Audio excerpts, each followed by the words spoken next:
Good morning, everybody. Welcome to the stream. Happy Tuesday to you all.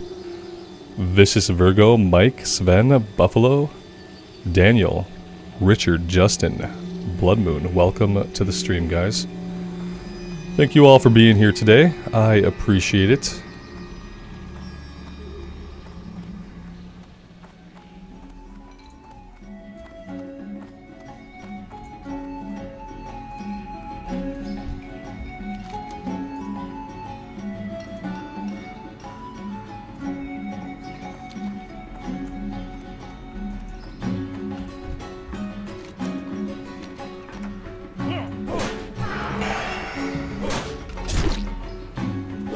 So today we're getting the most important rune for my build. And that is the rune that makes me swing a two-handed weapon 20% faster. And after looking this rune up, I realized that there was no way that I was ever going to find it on my own. There was no way that I was ever going to come to this inn. There was no way I was ever going to talk to the bartender. There was no way that even if I clicked on the bartender that I ever would have selected the dialogue option beneath her sales menu. It would never have happened. I never would have come here. It's not like the kind of game, it's not a JRPG where you go around and you talk to every single NPC. The game simply can't be played like that. So yeah, I've learned a lot about how runes work and where runes are found, and I've learned a lot about the fact that for the most part, like a lot of the really good runes, you can't find them by exploring. You're going to discover them by other people telling you about them, and by looking them up on Wowhead. That is how you are going to discover most of your better runes. Because why would I have ever come here? There's no reason for me to. Even if I were exploring random buildings, like, unless I'm clicking on every single NPC in Stormwind, I'm never going to find this lady. I'm never going to be in the mage quarter in the park as a warrior. So yeah. There we go, Frenzied Assault. While wielding two-handed weapons, your attack speed is increased by 20%. This is basically the core of the build that I want to do for DPS. Without this, I'm just a shitbag with a two-handed weapon, dealing basically 0 damage. So there we go. That's done. That's really the only one that I need. I looked at some of the other runes, and like I don't like really super need any of them for DPSing. So there we go. I'm happy with that.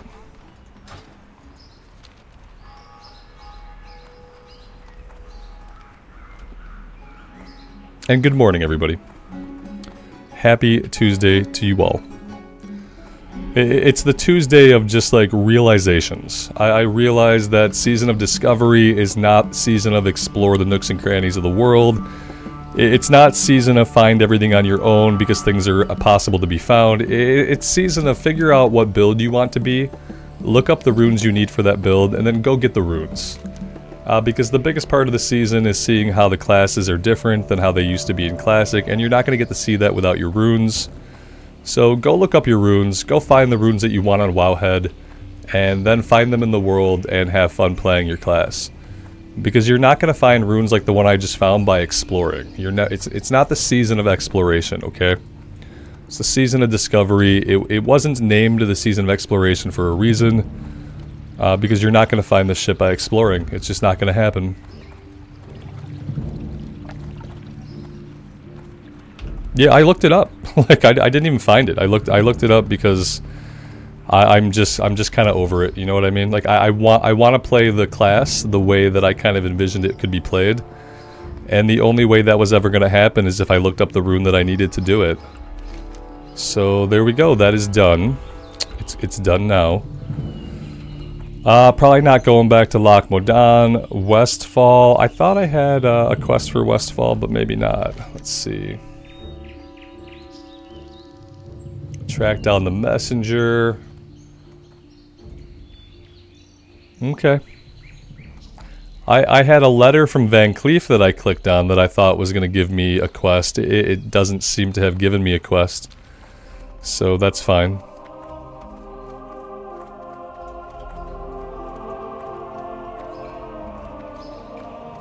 Yeah, exactly, Emulations. You're gimping yourself if you can't find it. Right. It would never have happened.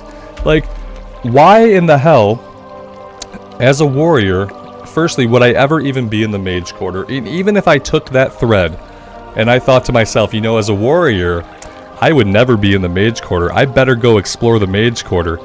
Even if I did that, what are the chances I would click on that bartender? And then what are the chances that even after clicking on the bartender, I would think to do her flavor dialogue?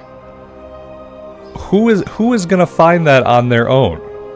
Who is going to find that without data mining, without assistance, without a guide, without a log, without a guild? Like, who is going to find that?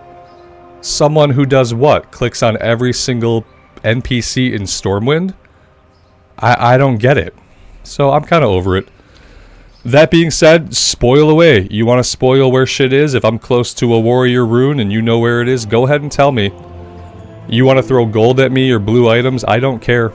I'm kind of over. I want to have fun with the season. I want to have fun with the class, but I'm getting kind of burned out on treating it like a season of exploration, because it is absolutely 100% not a season of exploration. So those are my current thoughts this morning. Someone who, even if you clicked on everything, like how fucking long would it take you to click on every single NPC in Stormwind and see all of their optional dialogue? How would you begin? You'd have to start in a corner and meticulously work. It's not like a JRPG where like you talk to every NPC in like the small little area, and then eventually you find the one that like old Final Fantasy games, you know? Like I remember being stuck in the Sector 7 slums back in Final Fantasy 7, in like the casino Don Corneo area, and having to go through and talk to every NPC like multiple times to get the next event to trigger so the plot could move forward. Because, you know, back then you had no quest tracking. Like I remember doing that, and it was okay because there were only a limited number of NPCs to talk to. They had limited dialogue. You'd literally go talk to everybody, and then you'd be like, oh, here it is. Here's the new bit of dialogue that I haven't talked to this guy about. This is not that kind of game. This is not that kind of game at all. I never would have been to the Mage Tavern. No, there were no hints to get me to the Mage Tavern. And even if I took that tact, if I thought, you know, where a warrior would never go is to the Mage Quarter. Even if I went there and poked around, I never would have talked to that NPC. I would have gimped myself all the way to level 25 when all I had to do was go talk to a random innkeeper and beat a level 10 guy. A level 10 guy. Clearly I was meant to do this at level 10. I'm level 19 now, so it's... I really am looking forward to playing the game. I want to see the endgame stuff. I want to do the Ashenvale PvP. I want to grind my PvP up. I want to do the raid. I'm not treating this like a season of exploration anymore, because it is not a season of exploration. It's not that. They've done some really cool things with the season. I'm really enjoying it. I've been approaching it wrong, and I'm changing how I'm approaching it. I'm changing how I'm approaching the game. So that being said, if you want to help me out, you want to give me hints, you want to tell me shit flat out, cool. I'm totally down. Go ahead and do it. Let's see. I don't have any shoulders to speak of, so like any shoulders I can get would be good. Defender Spalders? Sure, why not? Let's do that. Let's look for like a better chest piece would be good.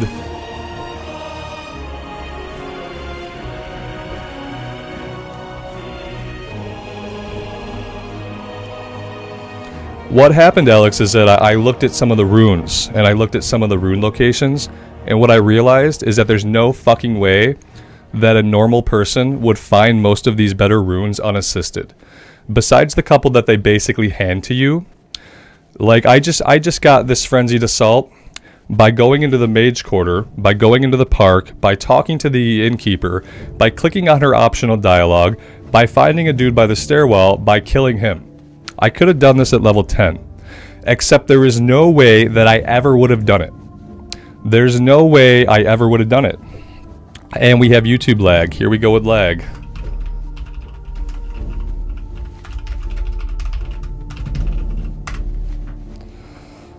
Well, we'll hang out and wait this out. I'm going to bust my bitrate down a bit. YouTube has fucking hated my streams recently. So they're doing everything they can to bust me up.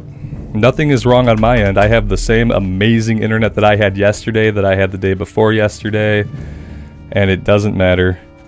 YouTube has been like shitholing my streams for the past 3 days. Here, I'll bust my bitrate down, and maybe that'll satiate the YouTube gods. I don't know at this point. I think every time I drop an F-bomb, they punish me by sending a lag spike, essentially.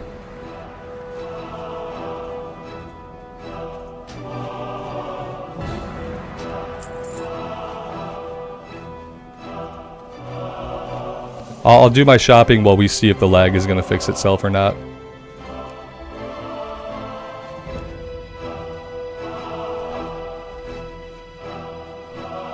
No, they don't want you to find the shit. They want you to go to an external resource. If they didn't want you to go to an external resource, they would have ways to give you hints within the game. Because a lot of these, having hints is really the only way that you're ever going to find some of these.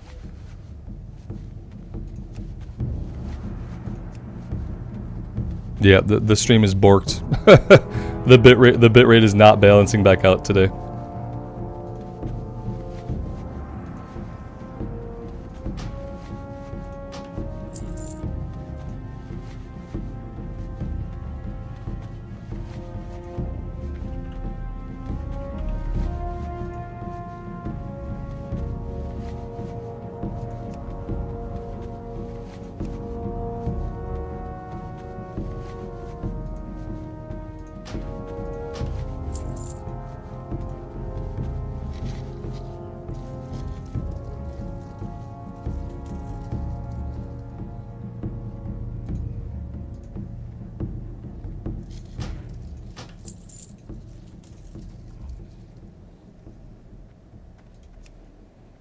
It might be coming back to being normal. If you're still having problems, you might just have to reload.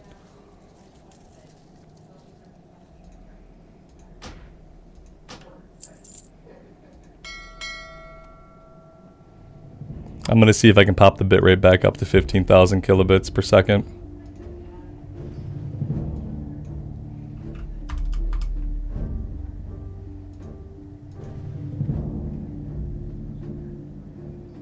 Yeah, Eric, that's fair. It's always been that way. You need Nintendo Power back in the day to finish some. Yeah.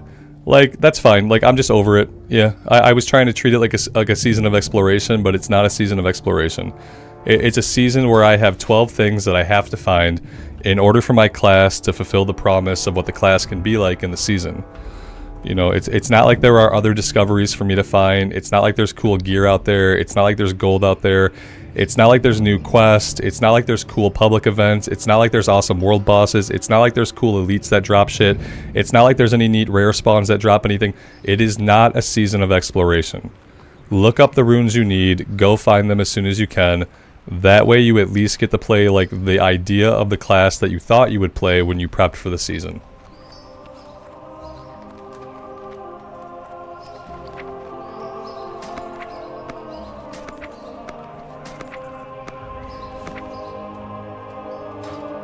And on that note, I'll take any help from you guys that you want to give me to get me ready for the raid. You got gear you don't need, throw it at me. You got blacksmithing stuff you don't need, throw it at me. I'm done treating the season like something it's not.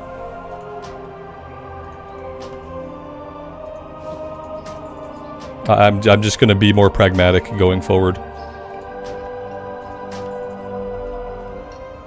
Damn, we're looking good. There we go. Loincloths are back, baby.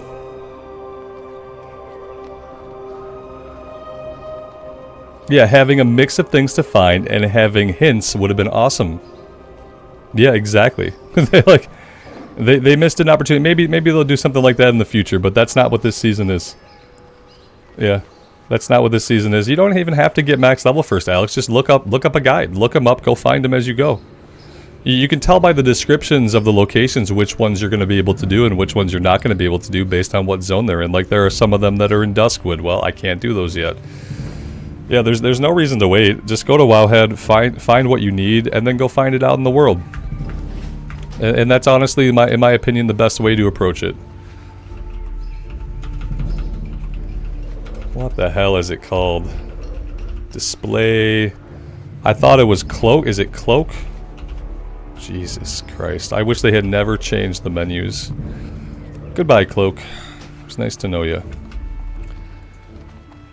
No, it's not. It's not that it's sad. Like, yeah, I guess if that's what you really want, like me, like I really wanted it to be a season of exploration. If you really wanted it to be that, I guess it could be sad. I think it's more about just like putting it into like the proper mental framework. If you're expecting something that it's not, you're going to be disappointed. If you realign your thought process to what it actually is and what's actually going on, it can still be great. I'm looking forward to playing this revised warrior. I'm looking forward to doing the raid. I'm looking forward to doing PvP. But as far as like the idea of exploring the nooks and crannies of Azeroth, that's not what this season is about. That's not what the season is about. And so you have to figure out, like, wrap your head around what the season really is. And that's how it has to be played. Alright, all that being said, let's vendor the rest of our junk. I need to re-equip my runes here.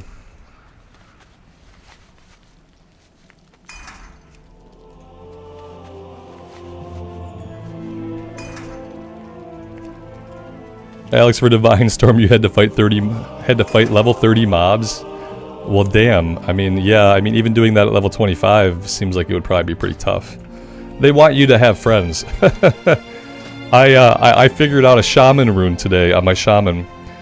It required a 5-person group. I had to put together a 5-person group to unlock a rune that was in Duratar, like low level. Like I had to have a 5-person, and they all had to have fire spells. So I had to find 5 people with fire spells willing to come and help me unlock a rune today on the shaman. And when I had to do that, I kind of thought, you know what? I'm gonna look up the runes I want and figure out what I have to do. I'm keeping that. Alright, yeah, I think... Oh, I also need to get the Merlot, or whatever I need as far as the alcohol here. I don't know where... Oh, here it is. Okay. And then I think we also need to run out to Goldshire for a couple of things. So we'll do that also.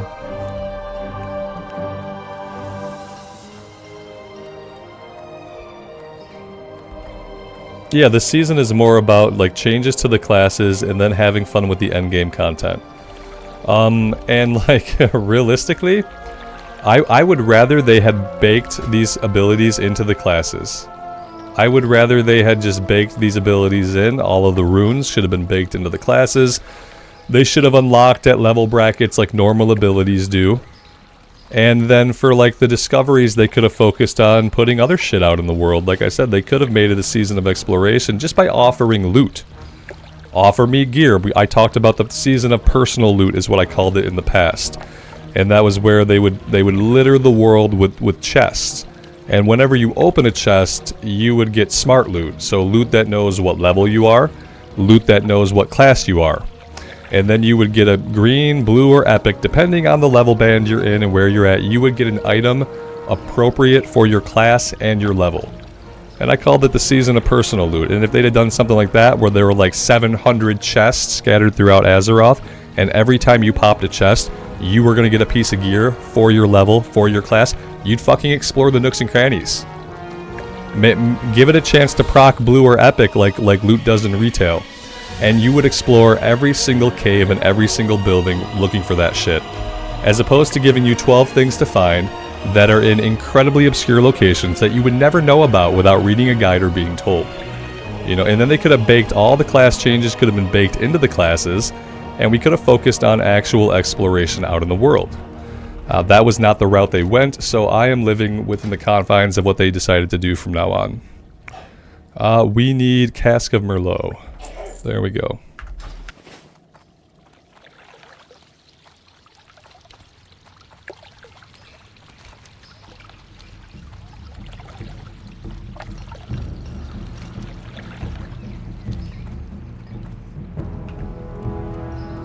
Alex, you died 5 times trying to get the orb in the Tower of Athalex. I saw that like some quest, some runes require you to kill that guy. You had a team of 10 pallies. You wiped instantly. Fun times. Yeah, like some of them are really, really hard to get, and like beyond getting them, some of them are just impossible to know about. Like some of them you wouldn't know about it unless somebody told you. And so that's how we're doing the season from now on. I'm gonna focus on getting to max level. I'm gonna just, if I want a rune or there's a rune I want, I'm gonna look up how to get it. At level 25, I'll circle back and get the runes that are interesting to me. And beyond that, we're gonna play WoW. We're just gonna get gear. We're gonna level up. We're gonna grind rep, and that's it.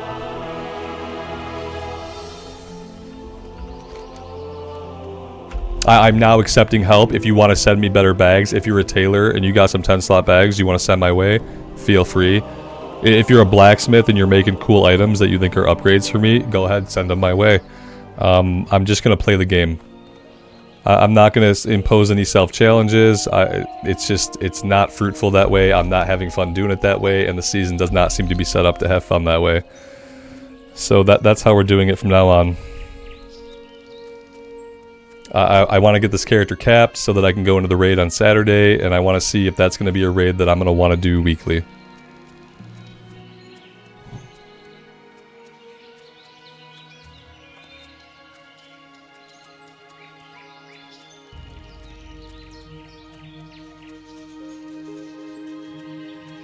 David, I saw those. I saw those after I bought my last bags, but I appreciate it because they're cooler looking than the bags I had. So I did see those and I appreciate it.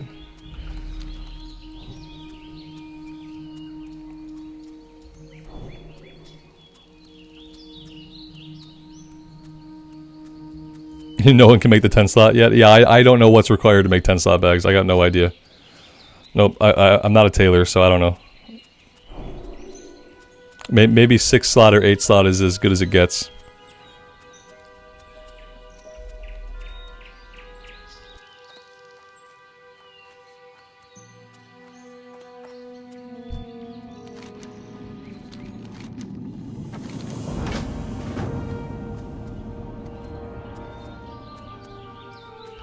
Did anyone mention the hot fix for Waylaid supplies? No, Shane, they didn't. Was there a problem with Waylaid surprise? We're calling them surprise because every time I go to say supplies, I say surprise. Don't do drugs in college, kids. We need you. We need something from you. I'm not really sure what. Skin of sweet rum. There we go. Show talents? Never. I'll never show you my talents. How dare you ask me that? We've never even met before. You're already asking to see my talents. Shit, take me to dinner before you ask to see my talents.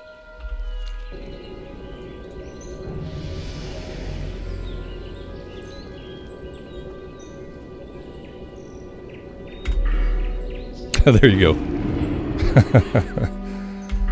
Those are my talents, such as they are. You know, we're not really far in yet. We're going after deep wounds next because we're doing a bleed damage build.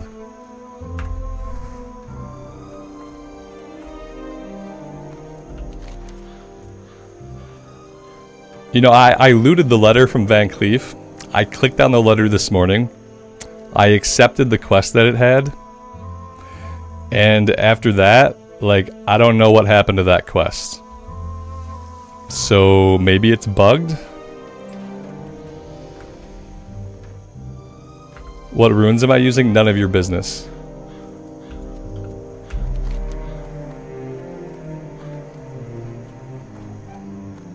Do we want to go do the lighthouse stuff? Sure. Let's go do. You know, I'll look for the messenger too. I'll camp the messenger for a minute. You know, it'll probably be crowded. We'll see if we can maybe find a group for it, and then we'll go do the lighthouse stuff. I'm using Victory Rush. I'm using Frenzied Assault.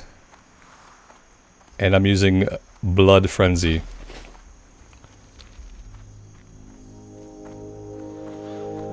Shane, I didn't see it. Please tell me what was broken with them to begin with and how they fixed it. I didn't see anything. I didn't look at any news today. I'm not really I'm a little salty, but it's right now it's all in good fun.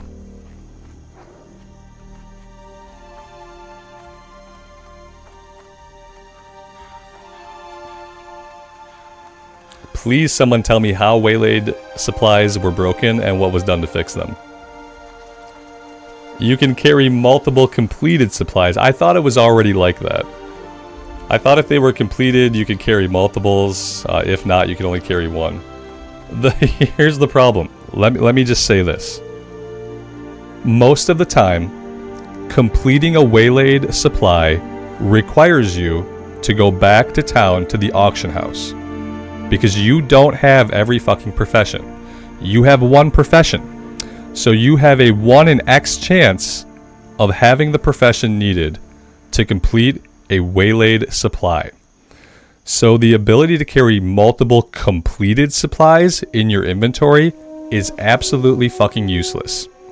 What would be really useful is to be able to hold multiple unfilled boxes so that I can grab 8 or 9 of the suckers and carry them back to town at my leisure. Because being able to carry multiple, you're not going to carry multiple completed because like you have only a slim chance of being able to complete it yourself, and everything else you need to complete them is at the auction house where the turn-in guy is standing waiting for you.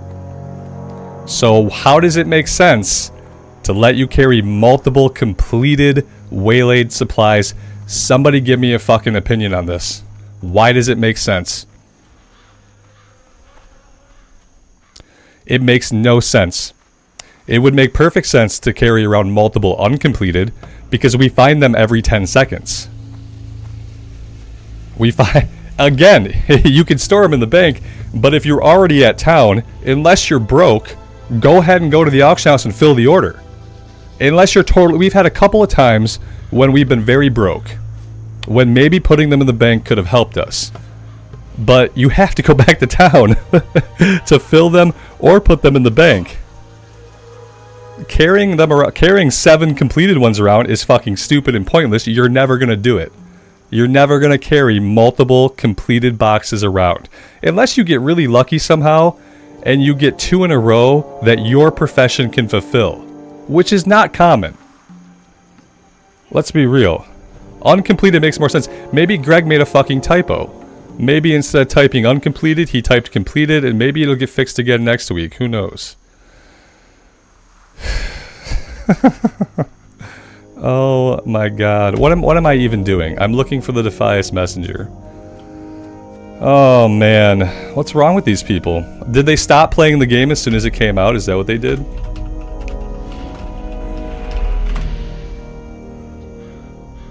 It's like they stopped playing the game as soon as the game came out. If they were playing the game, they would understand what I just talked about, right? If they were playing the game right now, they would understand that there isn't a reason to carry around completed Waylaid supplies. That if you have completed one, you are either on your way back to town or you're already standing at the auction house because you have to use the auction house to complete 90% of them. So why would I be carrying multiple completed around? It doesn't even make sense. It doesn't make sense. Please tell me there are people out there who are vocal on the forums, like, with just a bunch of fucking question marks, wondering, like, why was this change made? Who does this help?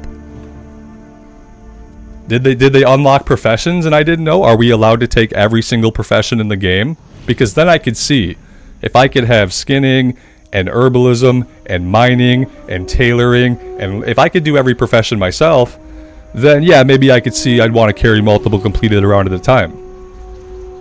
The forums are complaining, good, because it's like it's the stupidest thing I've ever fucking heard of. I don't even understand. Like, it literally seems like they just made a mistake. I have to believe that the fix was intended to let us carry around multiple unfilled supplies, because we get them all the time. And what a game changer it would be if I didn't have to run back to the city every single time I found one. Imagine if I could carry 4 or 5 of them. I could go back to the city at my leisure. I could fill them at my... Imagine that. Is this guy just not going to invite anybody else?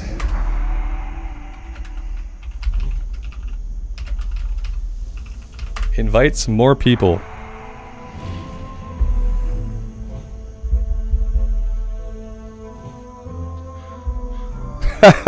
This asshole.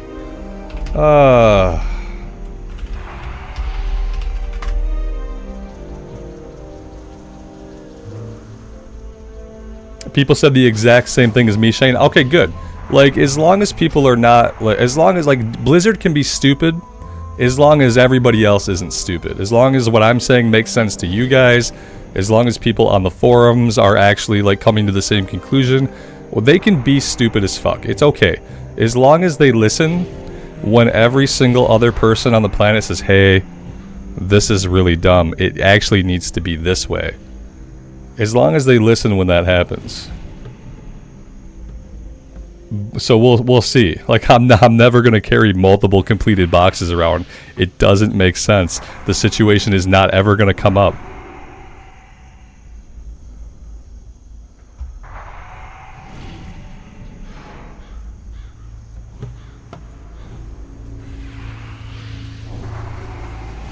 Oh, what else is going on today? I heard mages got nerfed. Did mages get nerfed? Somebody in the group has recognized me. I saw someone in all caps ranting in general this morning about how mages were nerfed. Find any runes? Yeah, I found a rune because I went and looked up where it's at. I got me Frenzied Assault. 20% increased attack speed while wielding a two-handed weapon. Never would have found it. Never in the world would have found it without looking it up. You had to go to the Mage Quarter Park. You had to... Oh, damn. You had to talk to the innkeeper there. You had to pick her flavor text. You had to find the dude by the stairs. You had to click his flavor text and then kill him. And, like, on my own, exploring the world, I never would have done that ever in my life. 1,000 years later, and I never would have went to the inn in the park.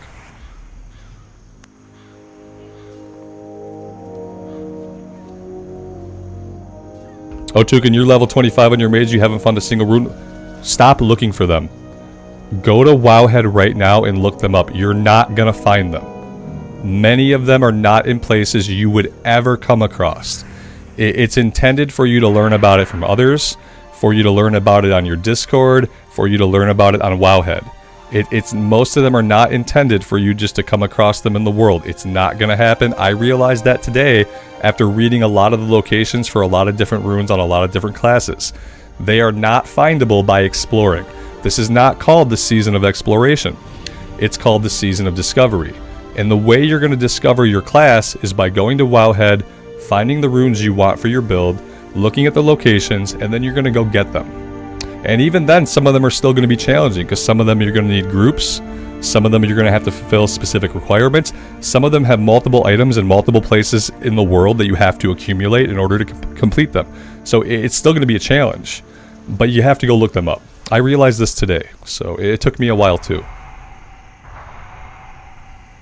It's not the season of exploration. There's nothing out there to find. There's nothing out there to find. There are 12 times 8 runes to find, and they're not, most of them are not in places you're ever going to come across by exploring. That's why it's not called Season of Exploration.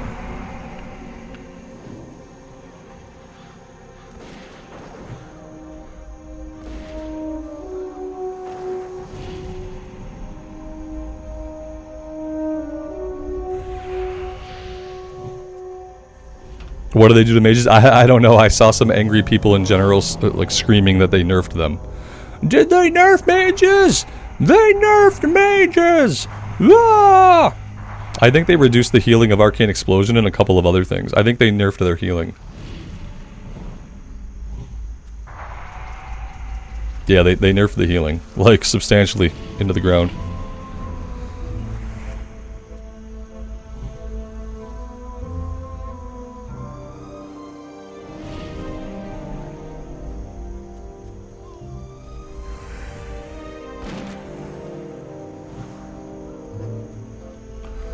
Yeah, I mean, it sucks if you wanted to be an overpowered healing mage, yeah. Like, what I'm kind of figuring out, like, it's hard to go into some of these classes with new roles. Like, it's hard to go and think, like, oh, all I want to do is be a Warlock tank. Or all I want to do is be a healing mage. Because it's like, firstly, you got to find the right runes, you got to look them up. Secondly, like, the balancing of that new, like, spec class combo is going to get, like, changed over time. So it's like, you should go into a class, like, thinking, like, I want to play this class, and if it has a new role, then that should be, like, part of the reason you want to play it. But if you go in just wanting to do one of the new roles on one of the new classes, like, expect it to, like, vacillate in power, like, wildly over time. Because, again, we are beta testing the season of Discovery. Yeah, see, exactly, Alex. It was completely broken, but people don't care. It's like, if you give somebody something and it's awesome, but it's broken, and then you have to fix it by nerfing it, like, people still got nerfed. That's the problem with making things, like, really good right out the gate.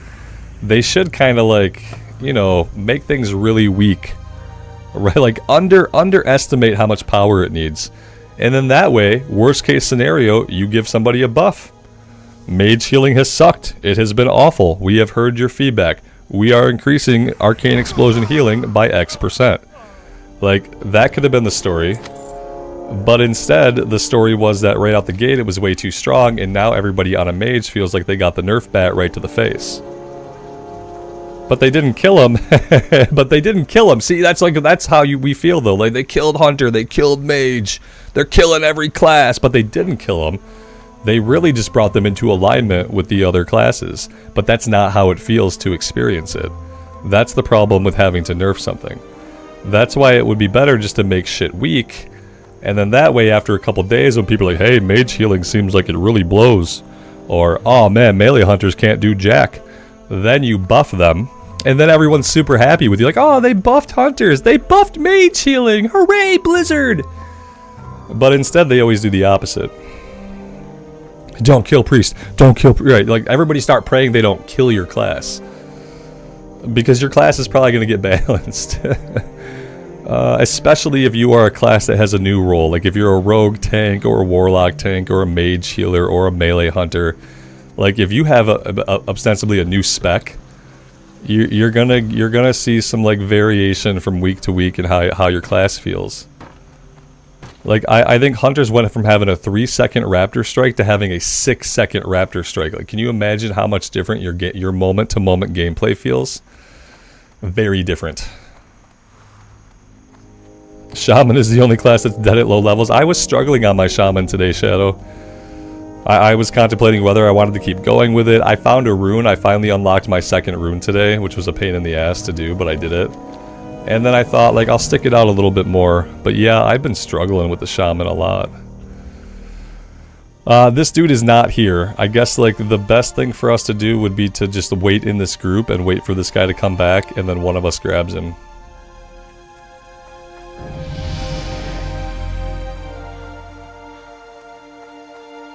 Melee hunters still get pets. Oh, yeah. Of course they do.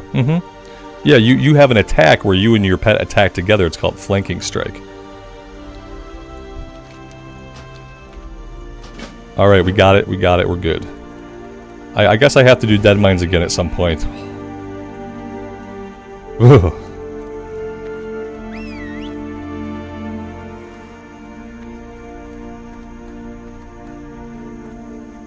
Yeah, the lone wolf thing is for hunters that want to be ranged still. Like, if you don't want to have a pet, then you're going to do lone wolf, then you're going to still use ranged weapons.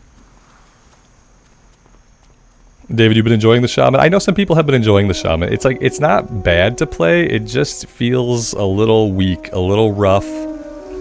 Now that everything has a little bit more HP and a little bit more attack power because they buffed all the mobs, now it devours mana. Like, it just devours mana. It's interesting and bad. Yeah. That's the biggest thing. Let's do dead mines and get out of the way. Yeah, after I do this, if people want to do dead mines, we can. We're gonna probably have to pug some people, or I could just find a pug. It doesn't matter to me. Yeah, like, I think we did dead mines yesterday, and I only got like half a bar of XP. But, like, doing the quest is worth it, I guess. I think I get pants for this one though. Like, so, you know, they're not going to be as cool as the pants I'm currently rocking. That's, like, the big sad part.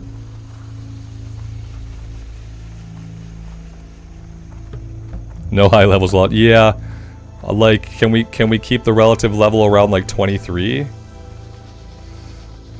Just, like, find some people who are, like, appropriate level for it. I really appreciate Windle tanking, but apparently having a level 25, even though the dungeon it says up to level 26. Even though it says that though, like having a level 25 seemed to completely destroy the experience. Not if you're level 25, Alex. Nope, I'm not bringing any 25. Sorry. Like I want the normal amount of kill XP. I don't want like the bottom of the barrel kill experience. Kill experience is a really big deal in Dead Mines. There's a million mobs in Dead Mines, and I don't want to be getting 50 XP for every kill. I don't feel like that's good. I'm pretty sure I get like 100 XP from just killing a normal enemy out in the world by myself. So, yeah. How about a level 14? Shit, if you were level 16, I'd take you. What about my second character and stuff? I really don't know what my plans are for the season after this character. I failed the fucking quest.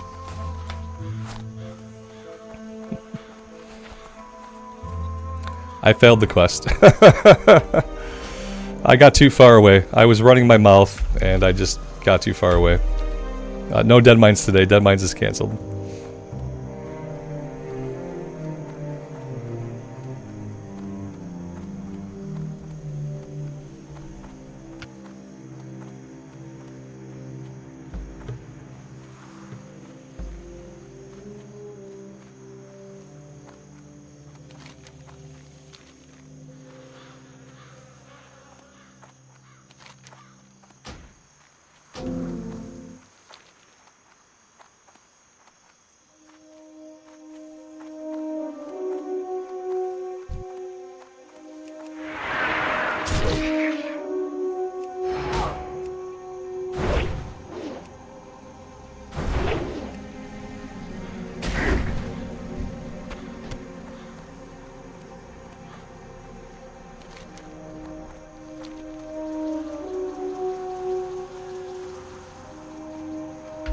Yeah, I was too busy talking and ogling my dwarf, and I got too far from the guy. The guy was running, like he was also running, so I didn't think I would outpace him, but I did. I outpaced him. So yeah, that's what happened. I am never going to use a sword and shield on this character, Master Eden. Yeah, I'm never going to use a sword and shield. I'm never going to put a shield on. I'm done. I'm not tanking it. I'm not tanking anything. If I'm not going to DPS, I'm not going to do anything. That's it. As far as like other characters in the season, like I don't know what my plans are for the season after the realizations that I've come to and stuff. Like I don't really know. Like part of me wants to wait until they figure out the class balance and like get everything tweaked where they want it. Part of me wants to just like focus on this character until they've done some like major balancing.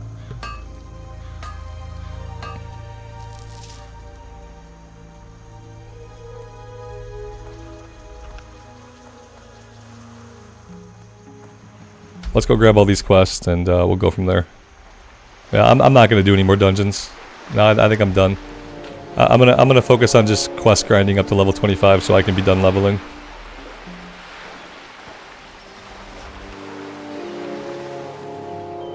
Am I still progressing in hardcore? I thought about going back to hardcore today for a bit. Yeah, I'm still gonna play the hunter in hardcore. This season's not gonna last forever. It's not. Like the overall interest in the season and the willingness to be like beta testers, like that's not gonna last forever. It's gonna be about 3 or 4 months. So I'll be dusting off the hardcore hunter soon.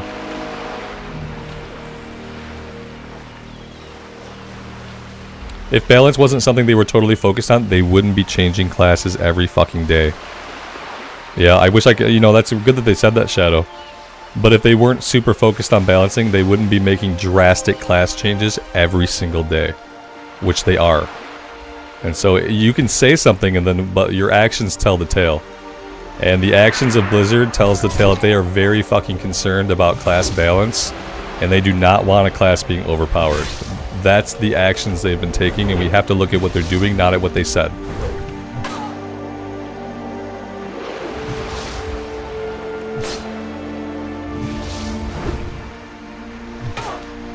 They nerfed mage healing, they nerfed melee hunters, they've probably done a dozen other things that I don't know about, haven't heard about yet.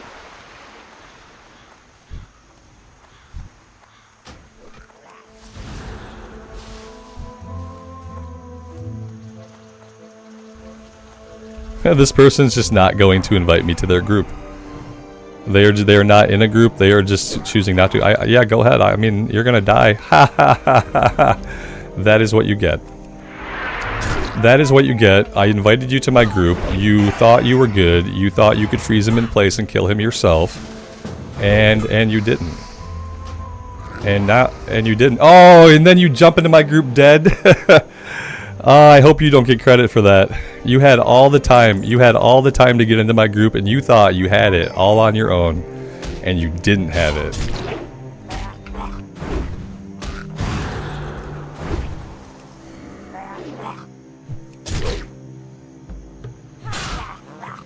They changed the Warlock so you no longer have to run BFD to tank BFD as the Warlock. That was smart of them after the fact. Yeah, they're really on the ball. No one ever would have thought that it would piss people off, that they would not be able to tank the raid like they planned to do, that they would have to actually go into the raid as DPS, do the raid at least once, and then learn how to tank on their class. Who could have thought that would piss people off? Who could have known? I got another rune at some point. I don't know where we got this from, but it must have dropped off of somebody. Endless Rage. This is useless for us right now. But I will probably... instead of Quick Strike, I will probably be using this like in a raid or dungeon type of situation. We generate 25% more rage from all the damage that we deal. So yeah, like Quick Strike is okay. But with the faster attack speed, I'm fine using Heroic Strike since it's going off like every auto attack, and now our auto attack is faster. I'm gonna do Endless Rage when we do group stuff. A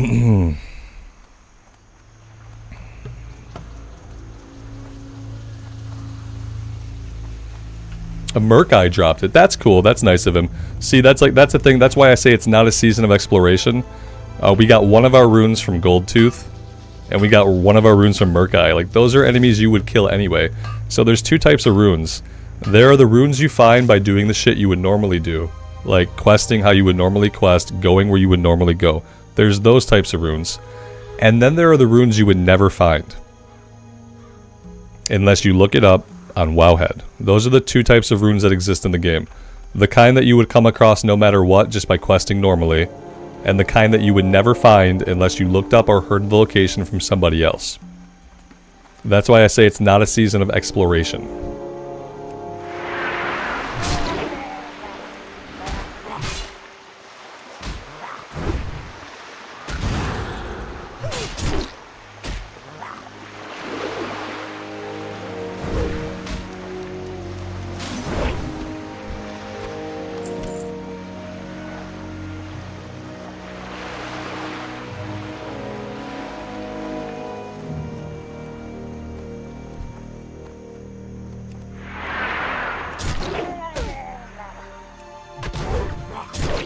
Really happy that Westfall's not a contested zone.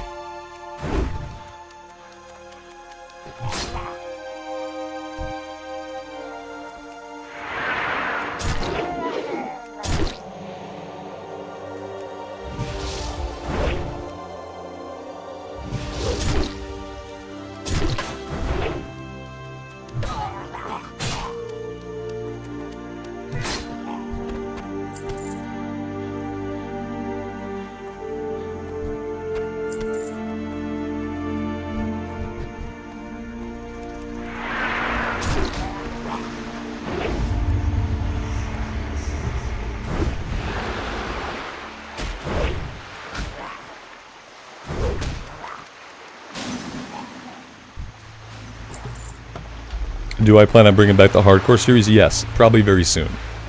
Yeah, we're gonna keep going on the hunter. I'm gonna check and make sure that she's not capped out on experience. I can't look. Oh, it's server based. Okay. Yeah, whenever she's got 100% rested XP, then we're gonna jump back on the hunter for a bit. Yeah, I'm not gonna let her languish.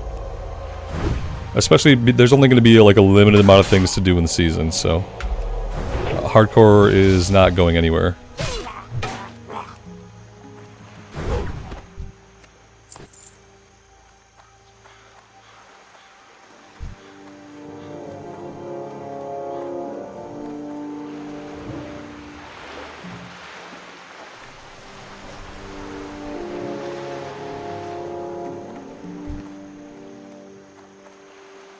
What's the item where I'm checking rest XP? That is Altaholic.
Ra, good afternoon. Welcome to the stream.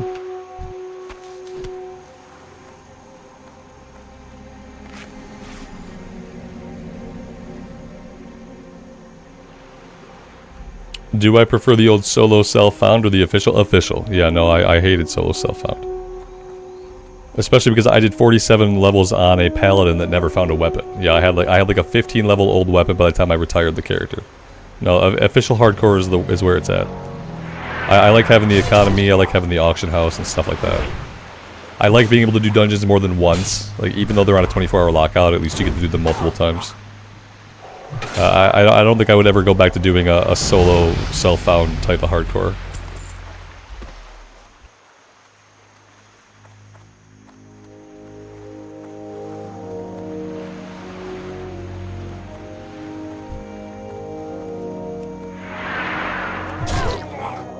Yeah, being able to group up in the open world, like, also a big win. Like, no one really wants to play a massively multiplayer online MMORPG if you can't group up with people at all. Like, that was, like, one of the toughest things about hardcore and solo self-found was, like, you just can't group. Although, like, sometimes, like, people are so dumb that they don't realize that sometimes they were grouping outside of dungeons to complete quests. Like, that's how, like, people will just, like, believe whatever they want, like, whatever suits them. I remember when we were doing the Dead Mines, the quest outside of the Dead Mines, we were in a group, we were not in a dungeon because a dungeon implies you were in the instance, and we were doing quests together in solo self-found outside of a dungeon and everyone thought I was just fine. Like, oh, it's fine. Yeah, this is it's a dungeon. It's not the dungeon. You're breaking the rules right now because it suits you. And everyone did it, so it was really stupid to not be able to group up in the open world and get elite quests done, like Pyrewood Village and stuff.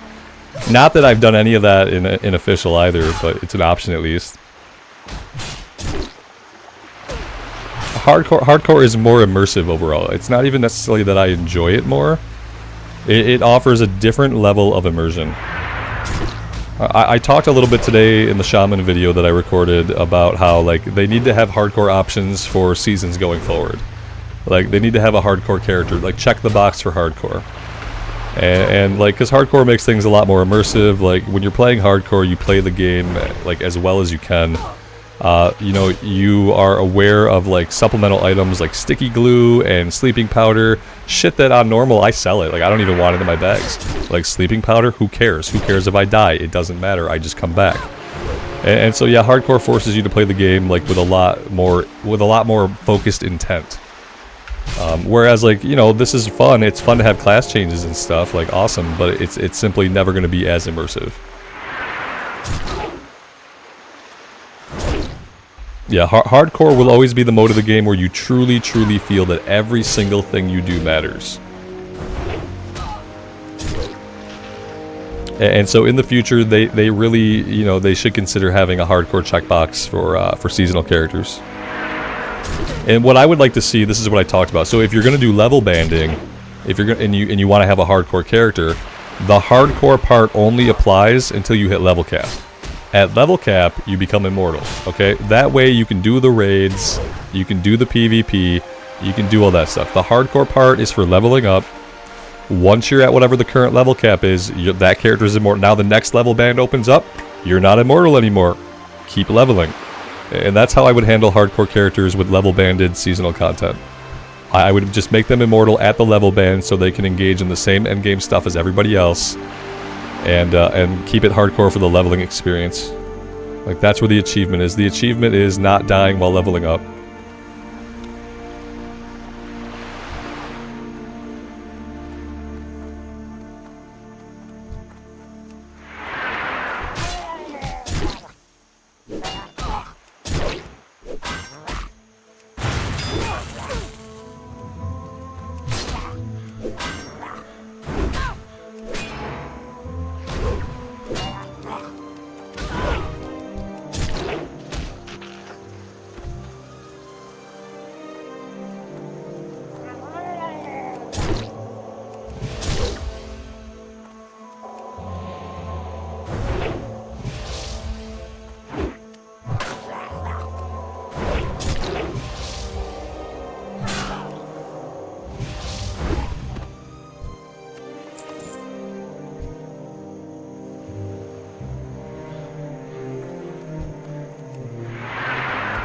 Yeah, Raul, they nerfed the Hunter. They also nerfed the Healing Mage.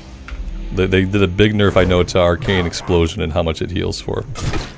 There's going to be lots of nerfs. Yeah, they're going to... You know, they said that they weren't super interested in balancing classes, but they are. They know they have to. It's not really a choice. So yeah, the balancing will continue. The class changes will continue. They will probably update stuff like every week at least. You'll see class tweaks, class changes. The meta will shift, like people will go crazy on the forums. It's normal WoW stuff, you know. An expansion or a release comes out, some classes are overtuned, said classes get brought back in line with other classes. Everybody cries because their class has been destroyed, deleted, annihilated, blasted. You know, it's like it's being brought in line with every other class, but that's not how it's felt by the player. And that's not how it's phrased by the player. The player always says, "You killed my class." It's like, no, we just made your class more in line with other. No, you killed it. It's dead now. Okay. Tell me more.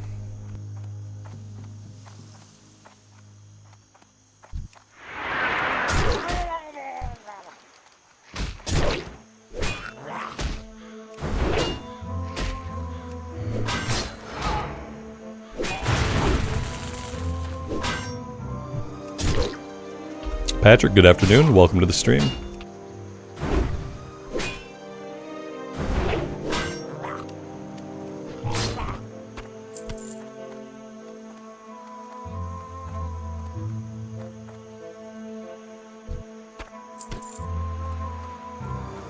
Well, yeah, I mean, it's their game and they have the data. So they know when a class is too powerful, absolutely.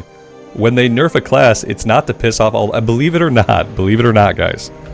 When Blizzard nerfs a class, it's not with the intention of severely pissing off everybody who plays that class. When they nerf a class, it's because a class or an ability is too strong compared to other classes or other abilities. And they have data that's supporting that.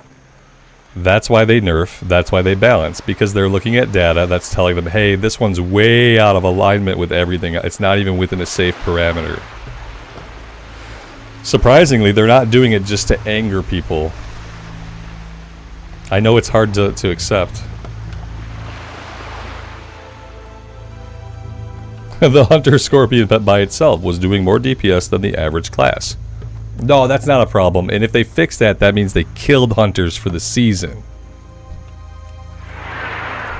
Blizzard hates Hunters, and they hate Scorpions. They hate animal rights altogether.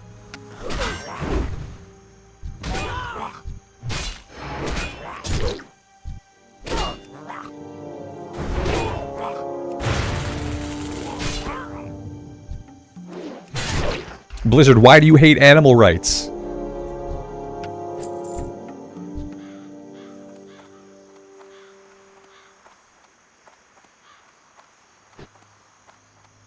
David says, I'm pretty sure if they nerf Priest, it'll be because they hate me.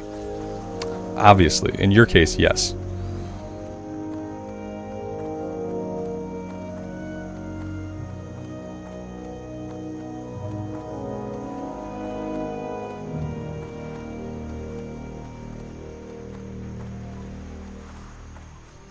We can't balance classes. Delete all the classes! Delete the classes! Yeah, we don't get classes anymore.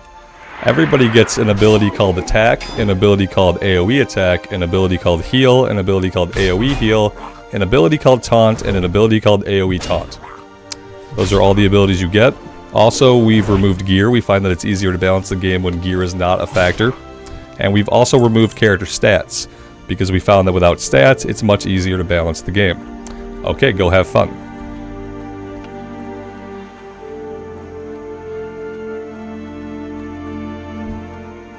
We've also heard reports that some classes are more attractive or better animated than other races, so we've changed all the races to be purple tetrahedrons. And you are all now tetrahedrons. Enjoy being a geometric shape in the new season of Completely Balanced. Have a nice day. Is a tetrahedron even a shape? I don't know.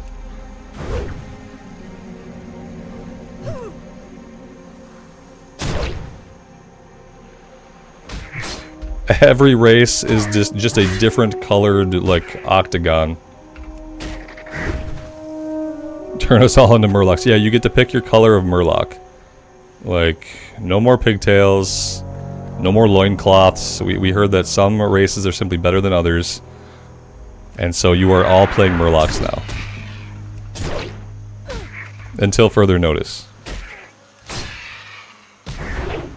There's no gear. We heard that some gear is better than other gear, and so we've completely removed gear from the game.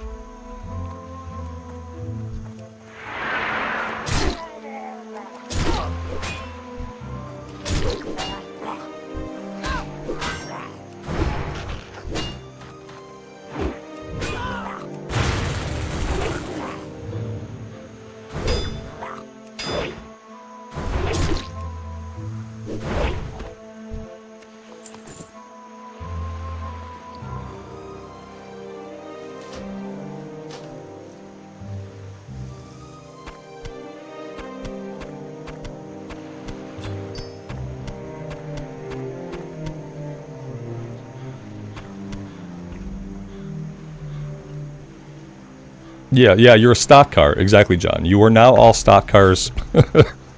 Cannot be unique in any way. You have the same abilities. Now just go use them and have fun.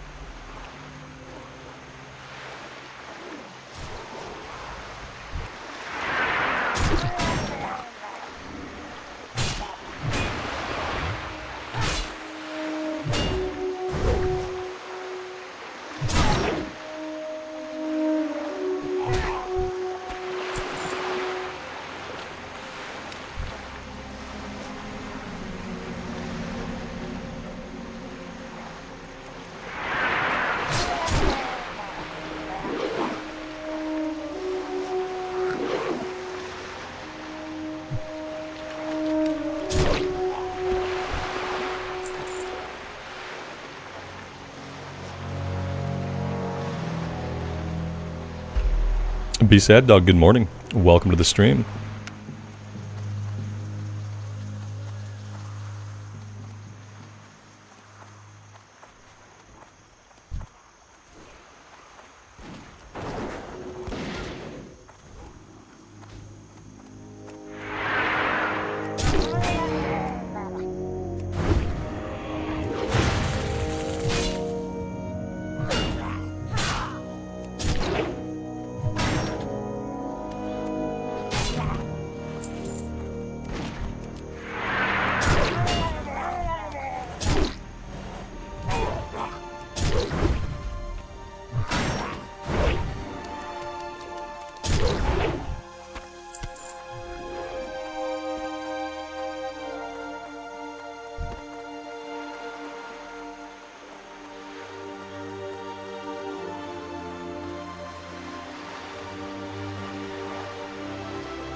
I don't really want to fight a bunch of hunters and hunter pets. That's the only shitty thing. I guess I don't really have a choice.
Alright, for the last ones we need, we have to make our way all the way up to the north.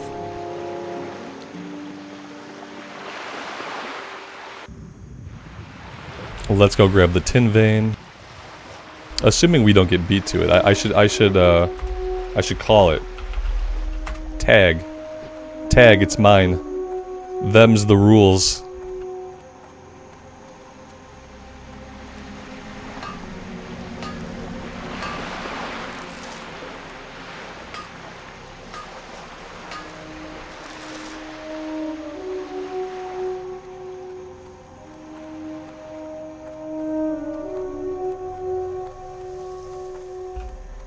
Maybe for the next season Discovery character, I'll do like a self-imposed hardcore character. Maybe that would be fun to do.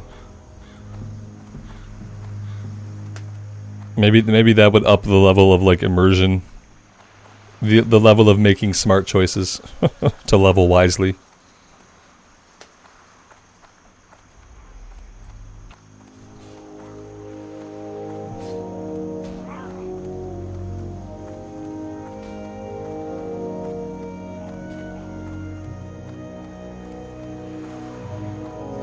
How are the rank and file of WoW streamers out there? How are they feeling about the season? Has anybody voiced any big thoughts or concerns or feelings out there in like the WoW streamer community? I never watch people stream WoW, so, but I know these people are out there. I did notice that not that he's a really good example because he's not really a WoW player. But I did notice that, like, Carnage has played very little SOD compared to how much hardcore he was playing. I did notice that, but he doesn't really count. He's not actually a WoW player. It's been fairly well received. That's cool.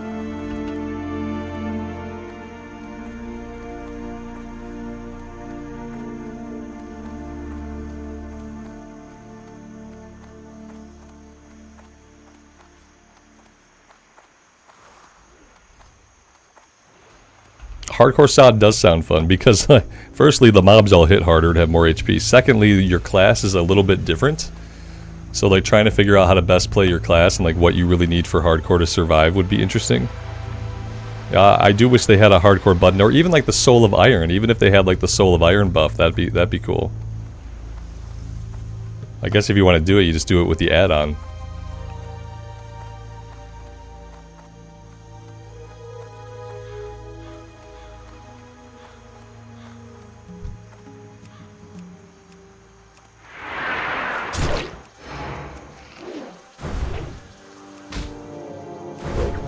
People have been saying nice things about SOD in general. That's good. They probably will. Like, as long as viewership is up, they will have good things to say about it. So, yeah. I guess that's basically expected.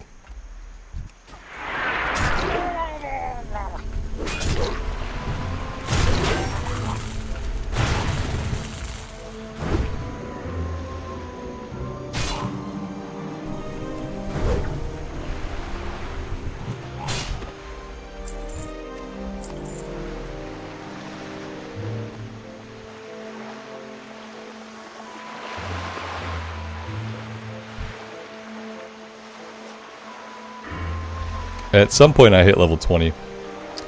Let's start going into deep wounds. That's gonna be nice.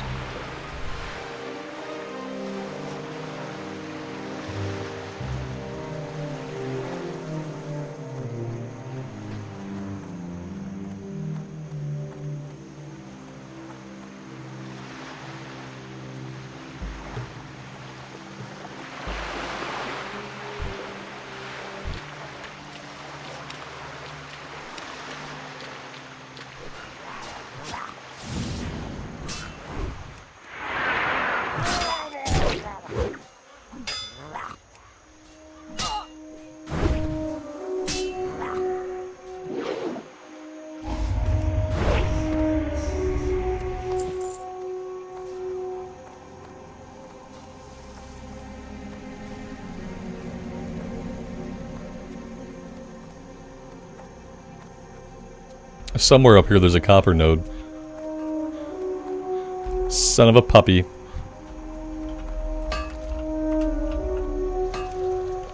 I said tag. I get it, right? you know tag? Why he not let me tag? I don't know why he didn't let me tag it. I clearly typed tag into /say. I don't understand what's wrong with people. So rude.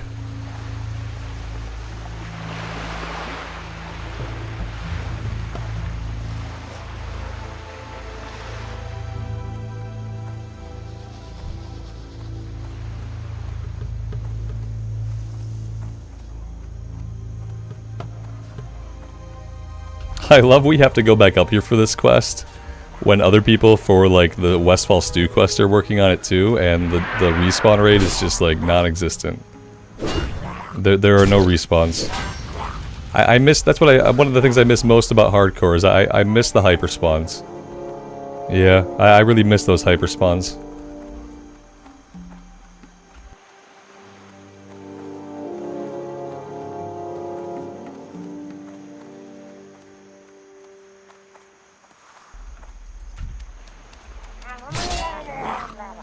And yeah, 8-bit, you made the point exactly.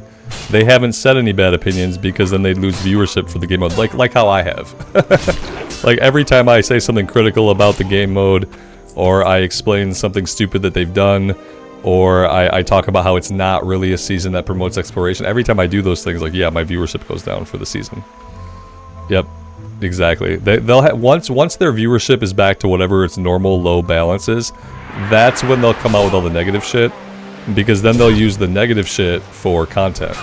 Like, that's kind of the cadence of, like, content on the internet. Is like, new thing is new, everyone says, new thing is awesome! New thing is not so new, playership peaks and starts to decline, everyone says, new thing is shit! And, like, that's how you get content in, like, different arcs of the existence of a video game phase. Is you're supposed to ride the hype and say only how good it is when it's new, and then once things level out, you're just supposed to talk about how it's awful and how it failed. I'd rather just say like what I'm feeling as soon as I feel it, even if I feel it like 4 days into the game.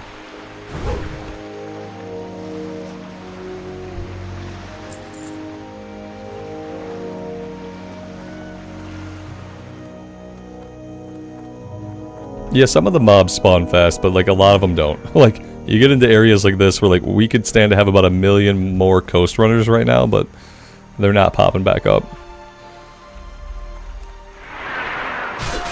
Alex says, and this is real, I feel this too, what I miss most about hardcore is people being kind and actually helpful.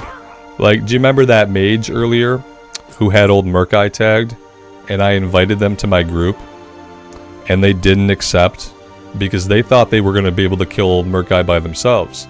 So why would they want to help somebody else get the tag? And then they fucking died. And then they took the invite to my group, but they were dead. Yeah, it's shit like that. Or when you pull 3 guys and someone's nearby you and like they just ignore you and let you die. That's cool. That's cool. But like in hardcore, that doesn't happen. In hardcore, you see a dude who's pulled 3 guys and like 95% of people will help. And that's a really good feeling. It's a really good interaction to have.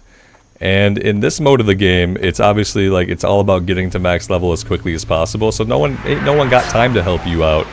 They need that mob that you are tagging. So if you die, they get those mobs. That's a win for them. Because mobs, they're hard to come by. So yeah, like people were more kind, and they were better in hardcore. Absolutely.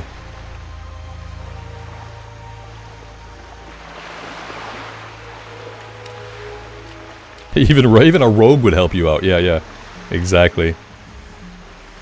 Yep. Yeah, I miss a lot of aspects about hardcore. We'll be back in hardcore soon. Yeah, as soon as I got 100% rested XP on the hunter, we're gonna play some more of the hunter. Like the season isn't going anywhere right now. I want to get this character to cap. We'll be cap like in a few days, and then it'll just be about doing like weekly BFD and whatever PvP that we enjoy. Some people have said the Ashenvale PvP event is lackluster. I would still like to get my reputation up with those vendors and be able to buy the new gear, but, you know, we'll see.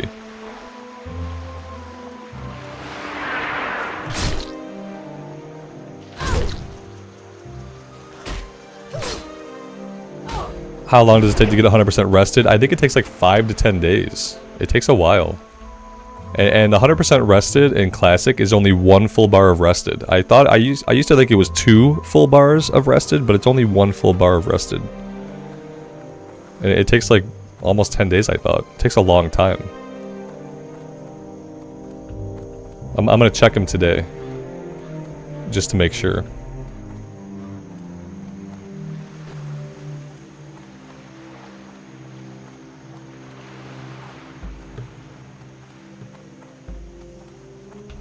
This is madness.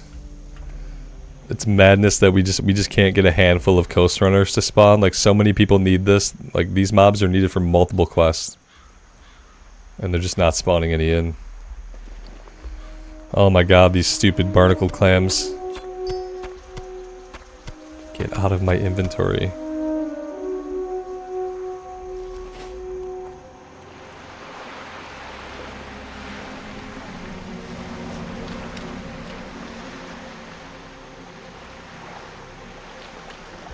Alex, what an awful experience. That sounds like a typical WoW experience to me, though. I mean, what do you mean he didn't know you needed 2 tanks?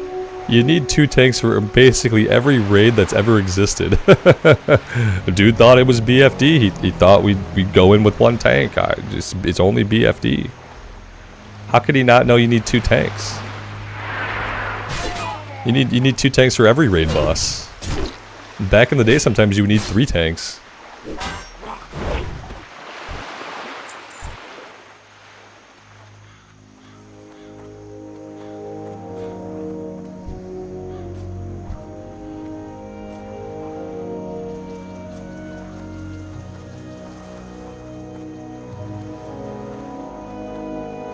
We might never get this quest done. Like, there are like 7 of us standing around. It's spawning 1 Murloc at a time. We just might never get this done. The alternatives for questing include Redridge, and Redridge. We have to go down. Maybe we should make our way into Duskwood today just to get the flight point, grab a couple of the quests, and I can get the alcohol needed for the Dry Times quest. That would be a good idea. Maybe there's some low-level stuff we can do in Wetlands in a couple levels, I don't know.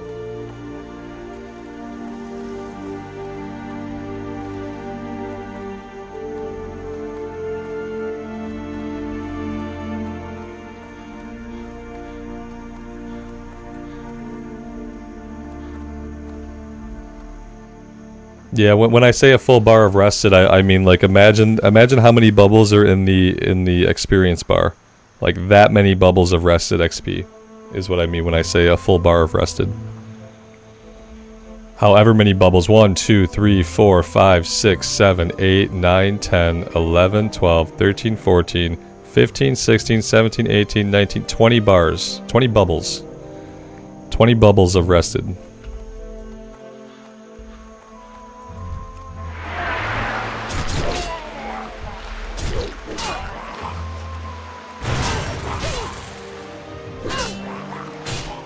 Darkshore, but it's depressing there. I like Darkshore. I kind of forgot about Darkshore, actually. I'm a little bit too high for like the intro stuff in Darkshore at this point. But yeah, I did just kind of like completely forget about it and not think about it at all. That definitely happened. That explains why I'm like a bit behind the level curve.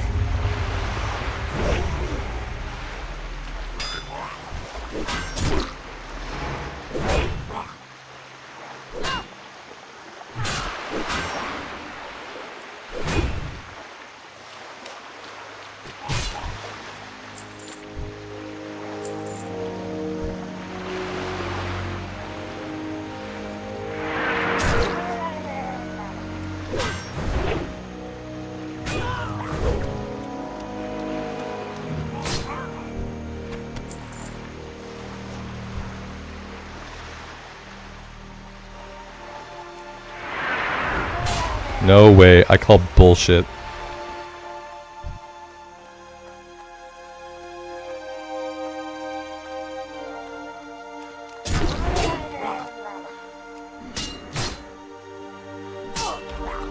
Yeah, Eric, I did hear that. Yeah, it's one of those things like that you can barely believe that they ever had it in the raid to begin with. Like, you can barely, but like, how could they have ever decided that was the right thing to do initially? That's the question.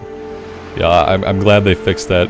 It's probably too late for a lot of Warlocks that rushed to 25, like thinking that they were going to tank the new raid, only to find out they have to clear the raid as a DPS in order to be able to do that. They probably already like kind of like effed up the experience for a bunch of people. I'm glad that I like ditched my Warlock pretty early. If I hadn't ditched my Warlock early, I probably would have ditched it upon learning that we couldn't tank on it until we'd already cleared the raid. I probably would have abandoned it at a much higher level. It's good that they fixed it.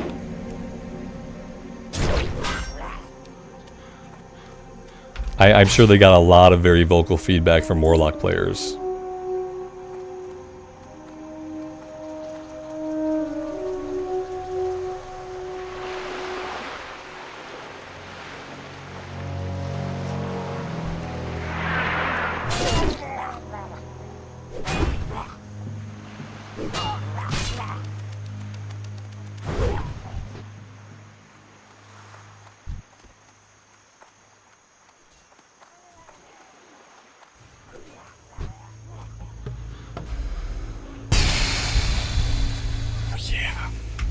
Right. Fun times.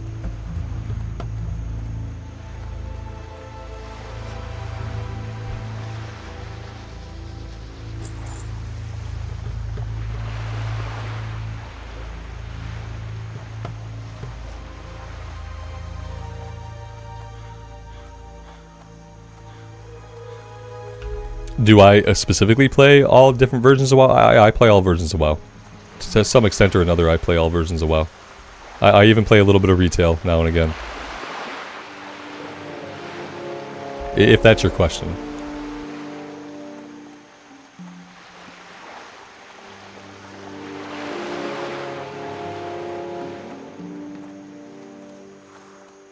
The runes should be quest, yeah, but then they would have to come up with very clever ways to give you hints about where to go. Like, when they just leave it up to the imagination and up to Wowhead, they don't have to do any writing. You know, they don't have to do any thinking, they don't have to do any writing. They put the rune wherever they want, and they know that eventually Wowhead will have it, and people will go look there, that Questie will have it. If they put them as quests, they'd have to write. And the one thing Blizzard doesn't have are writers. And so that would be a tall task indeed. They would have to write 12 times 8 quests. And they would have to put clever directions and hints. They'd probably have to work some lore in. Maybe have some kind of dialogue. Like, yeah, it'd be a lot of work. More work than they had allocated for this season, obviously.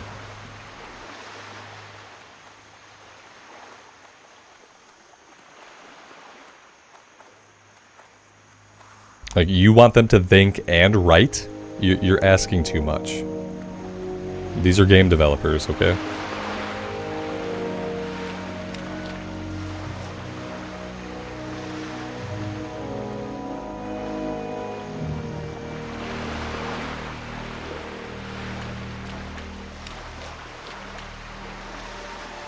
That's what I'd say. I mean, I'd fucking write for them. You know, I'm pretty good at writing. I can definitely write WoW quests. I can definitely handle me some WoW quests. I could probably write, like, I don't know, if I'm talking about like a 3-week sprint, I could probably write you like 50 quests in a assuming they have to go through editing and assuming they have to go through like any kind of peer review. I could probably write like maybe 50 quests in a 3-week sprint. Yeah, let me do some writing work for you. I don't want a job, but you can contractually pay me.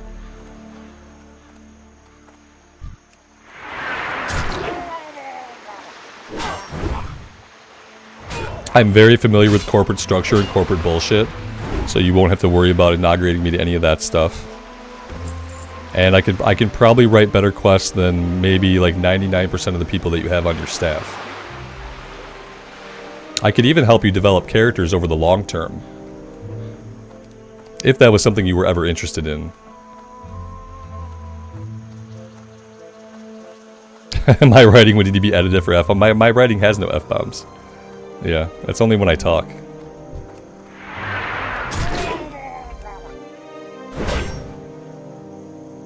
Do I think people read quests today? No, but I think eventually there will be an AI voiceover add-on that will read them out loud. And when I'm writing my quest, I'll have that in mind. So the cadence that I write the quest and everything that I write will be as if someone ever read the fucking quest out loud. Do you ever read a WoW quest every once in a while? I know you don't. But a lot of times you'll read a WoW quest and you'll realize like no human being ever spoke these words out loud. Because if they did, if they tried to, they would have had to rewrite it a little bit. And so no, when I write stuff, I actually write it so that it can actually be read out loud. And I make sure that it sounds good and has the proper cadence and everything like that. Because that's how you write things. And then you send those things to peer review, and then you send them to editing so an editor gets their hands on it too. Which clearly, like when they wrote the WoW quest, they didn't have time. They had to write them all like in a big hurry, but that doesn't excuse later expansions because the writing was always as bad. And the editing was always non-existent, so I don't know about later expansions, but the first run of quests, like they probably just didn't have time to put it through editing, and then they were like, nobody reads them anyway. Why have editors? Why hire a writer when nobody knows how to read? And that was the end of Blizzard ever having writers.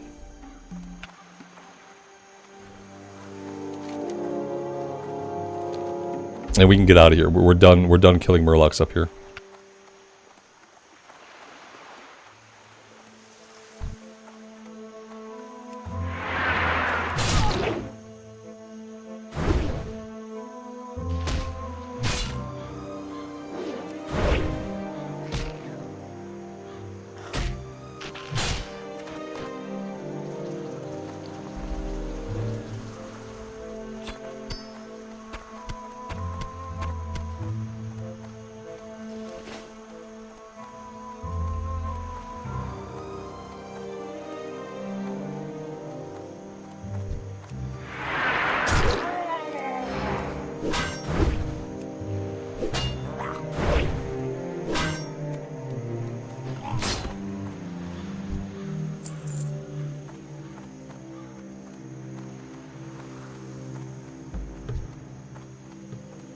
Yeah, reading is hard. That's why Blizzard needs to develop an in-house AI voiceover add-on. They need to be working on their own voice AI. They could have Metzen like do his thrall voice into a computer for 8 hours a day and like, you know, whatever he has to do to like train the AI. And they could have a few voice actors that they retain. They could have the voice actors train the AI, and within no time they could have a competent AI that articulately reads off all the quests in the game. It probably would not be like a super heavy lift to get it off the ground. It would be something that could get better and better over time, because that's how AI can work. And it would be a huge boon for players who are like interested in the lore of all versions of the game, but like no one wants to read the quests because like they're not really great, like they're not super well written. So like, and a lot of people struggle to read anyway. And a lot of people just, when they play a video game, they don't want to read. You know, maybe they have to read a computer all day at work, maybe they read books, maybe they just fucking hate reading. Because they went to public schools and never got inaugurated to the joys of it. But, but yeah, they could just have an AI voice that they develop in-house. But, you know, that's too good of an idea, so why the hell would they do that? Now, how does AI go on a nature walk? Right, exactly. You let it listen to, like, ambient forest noises for hours and hours at a time, I guess.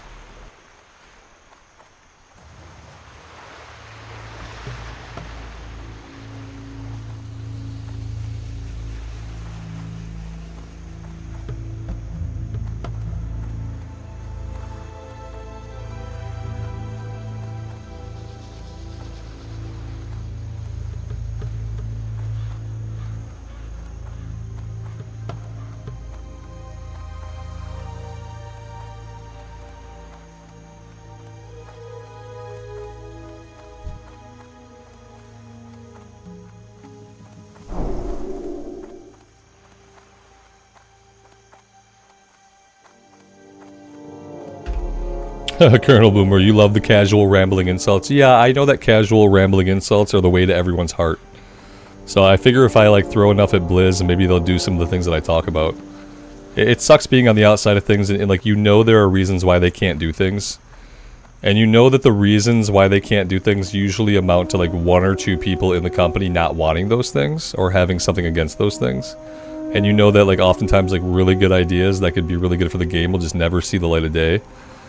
Because you have to get things through the general committee. You have to convince shareholders of shit. Like, you can no longer just do good things for the game. You have to like go through all these channels. Tag. I said tag. You know tag? I don't know why he wouldn't tag it. He's going for the other one now. He's not going to tag that one either.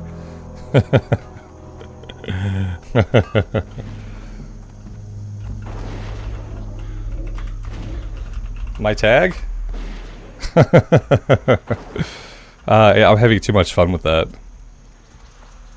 People are gonna have, like, they have no idea what's happening. It happened to me though, so now it's happening to other people.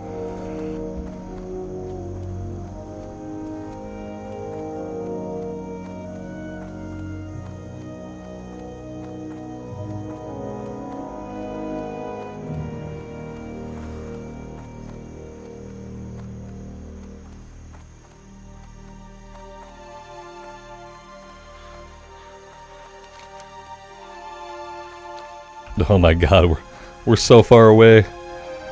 This is such a big run when you're not fighting anything. I should probably just be fighting stuff as I go. Oh, they're all hunters. I don't want to fight hunters.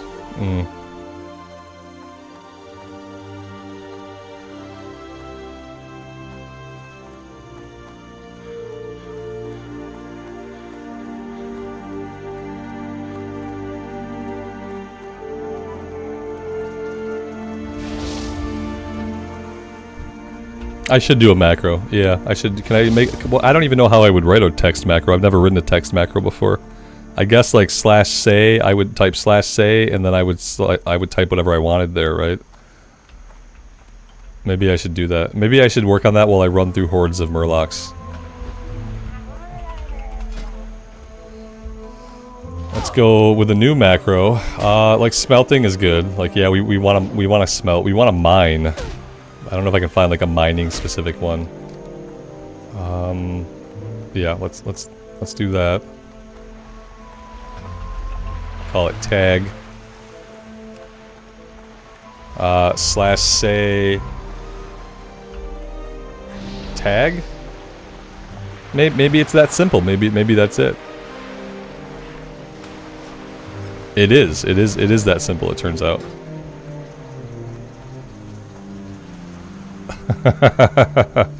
Okay, this is good.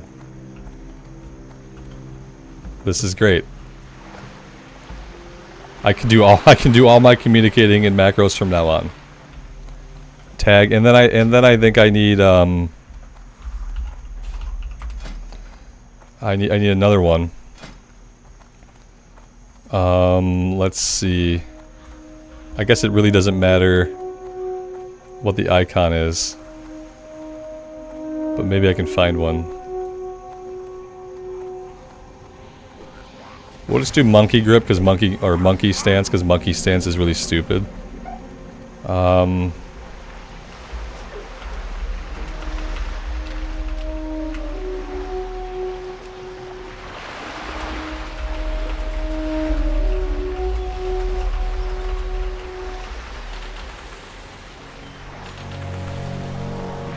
I'll get it. I got it.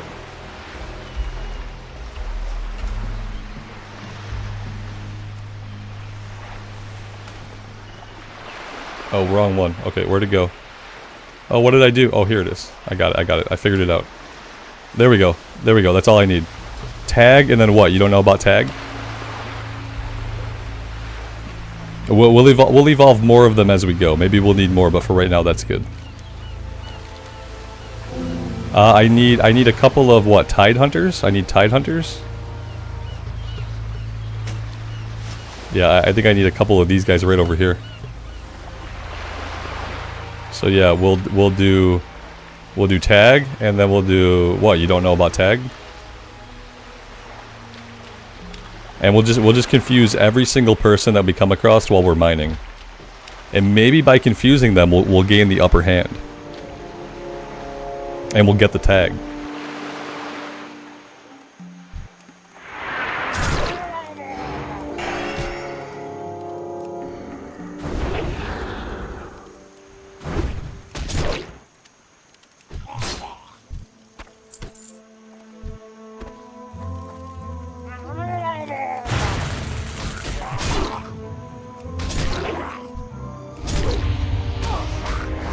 Yeah, my hope is that it distracts them long enough that we can get a tag in. At least one, you know.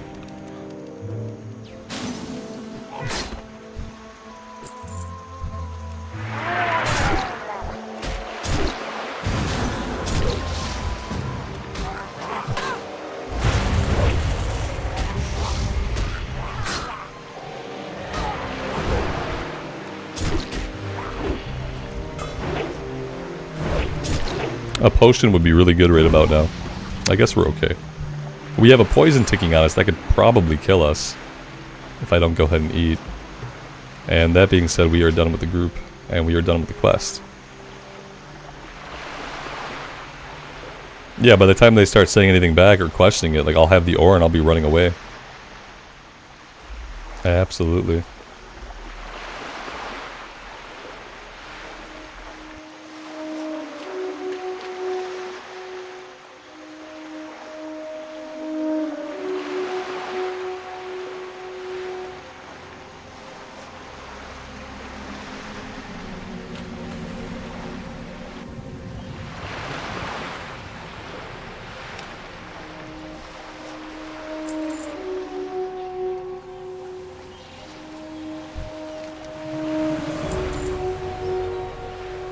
Alright, I think we're done here.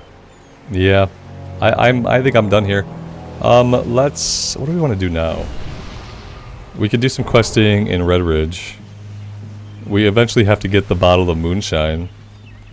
Maybe we want to do that. Let's go ahead and we'll just hearth back to Sentinel Hill. Let's make the run. Let's make the run from... Let's go from Sentinel Hill. And maybe we run to Duskwood, or would it be better... Would it be better just to go from Redridge? Would it be better just to... Do we have to come back down here? Yeah, we need some mongrels. Yeah, I always struggle with which way would be like the best way to get into the zone. It's a long run, I think, like no matter what. Beware of the horde, yeah. That's true. Let's go this way. Let's do it this way. It's going to be a little bit of a longer run, but we can pick up Eight-Legged Menace on the way out, on the way back, and we can get Jitter's quest for his items that he needs.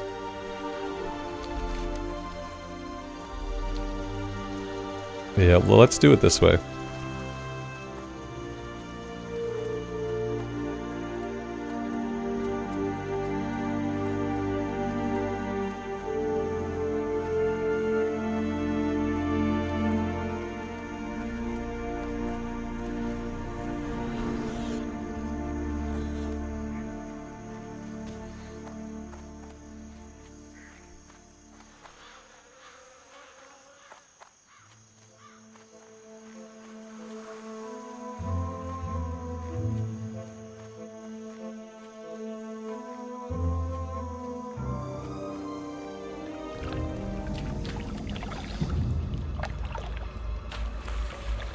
And maybe Stitches drops a rune. He probably does, and you probably need like a 20-man raid to kill him at level.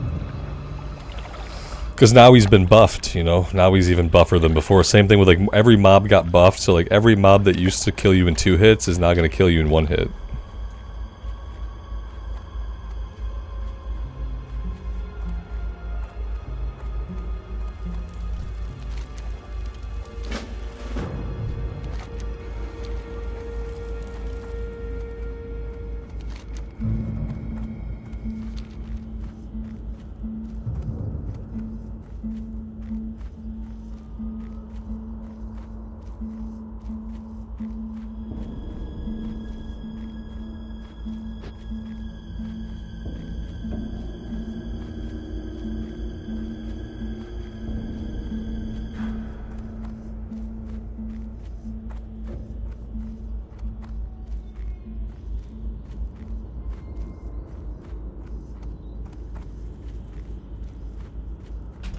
I wonder what my slash played is so far.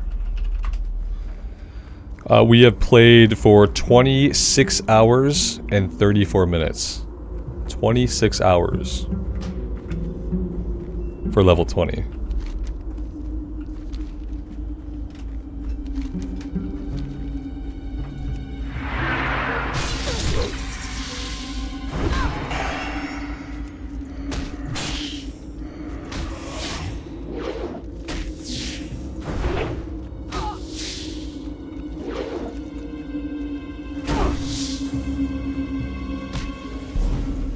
A region-wide drop, Alex? Is region, does that mean it can come off of anybody?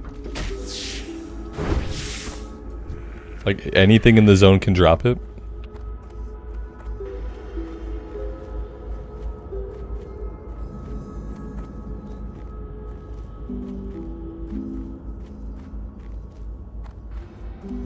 Any mob in the zone. Awesome. I mean, I feel like it's better that way than saying you have to go talk to the innkeeper in the mage quarter for no reason, and then say her flavor dialogue, and then go talk to a guy by the stairs for no reason, and then say his. I think like, I'd rather have shit just like drop randomly, because that inspires you to grind, which is also good. It's not as good as exploring, but like inspiring you to grind on enemies you might not otherwise. It's better than relying on you to go talk to some random PC in a random city and click a random thing. Like, it's better than that, you know?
The taunt has like a 2-yard range. Oh my god.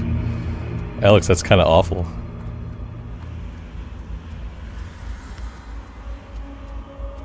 I'm glad he didn't engage me. I guess, I mean, that guy had half HP. But I think he was level 23. I didn't quite get a look. I almost attacked him out of reflex, like, because I saw a red action bar. So there we go. That was our first close encounter of the PvP kind. I should have went in on that guy. I have big regret. I have to be like more alert. If I see a horde and they're at half HP, I'm killing them. Is the hardcore server dead? Nah, not at all. I looked at the population today. It's still full, so plenty of people are still playing hardcore. Hardcore is going to be alive a lot longer than Season of Discovery is. So, yeah. Alex, you got your first kill in Duskwood? That's awesome. Yeah, I'm probably going to get ganked before I get a kill, but that's okay. Like, my chance for a kill was that guy.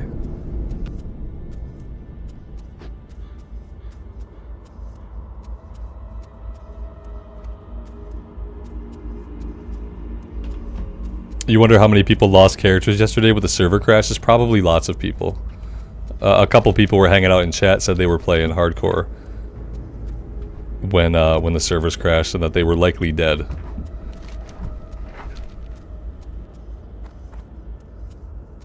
"13 kills thus far." Nice. Yeah. Where's the what is the oh, here it is. H for the honor tab.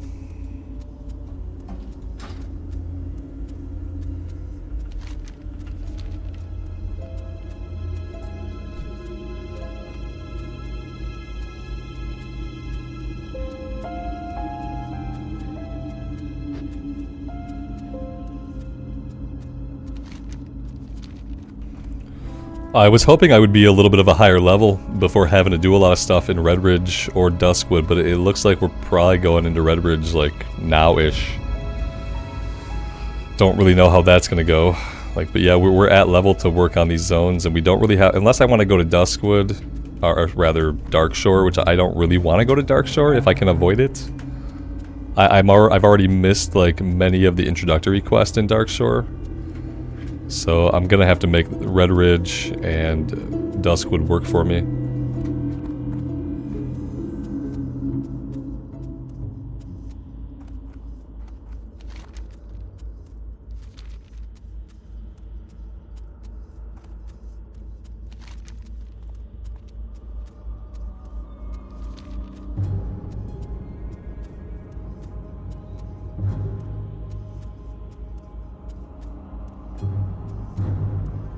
Alright, I have to remember to purchase... what do we need? We need the bottle of moonshine.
Alright, it's not a very long flight, but while I'm in flight, I have to get up for 1 second. I will be back. Probably not before the flight's over, but like soon after the flight. How long is the flight gonna be? Not very long. It's gonna be 1 minute. Yeah, I'll be back in like a minute and 45 seconds or so. I'll see you guys then.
So how many times am I going to get ganked this afternoon?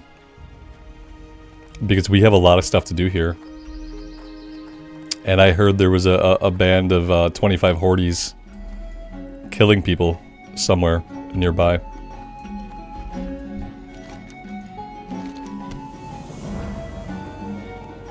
And I don't know if there were 25 of them or if they were level 25. Not sure, but either way, it's probably bad news.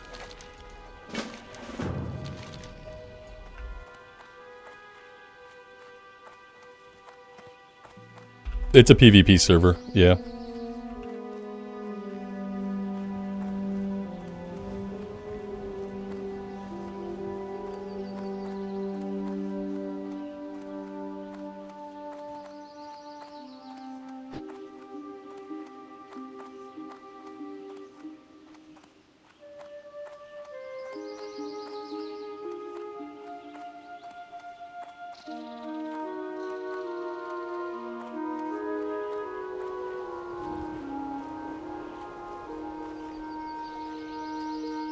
Raw Ashenvale is the worst. I can imagine. It would have to be the worst, yeah. Yeah, I mean, that's where everyone's going to be once they're capped out. I don't plan to do any questing in Ashenvale, I don't think. I just plan to be there, like, either for the PvP or on my way to the raid. Because, yeah, I'm definitely not going to try to quest there. I'm assuming these guys are going to blow me up with fireballs, aren't they? At least I got, like, my core rune, like, the most important rune for my spec. So now I can deal, like, I can deal the kind of damage that they think I'm dealing when they make mobs stronger and have more HP.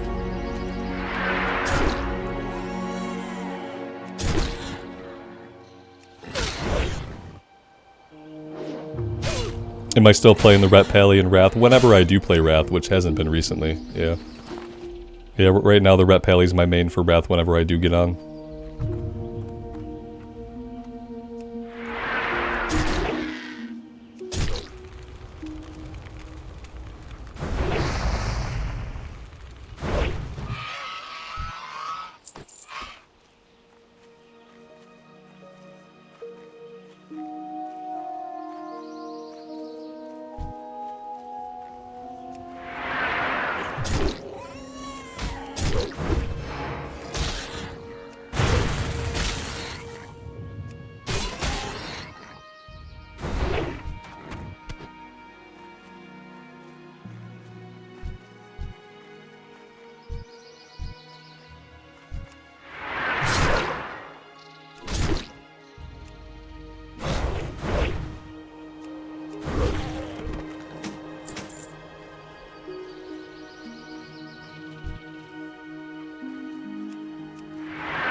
The Shaman Water Totem quest is there?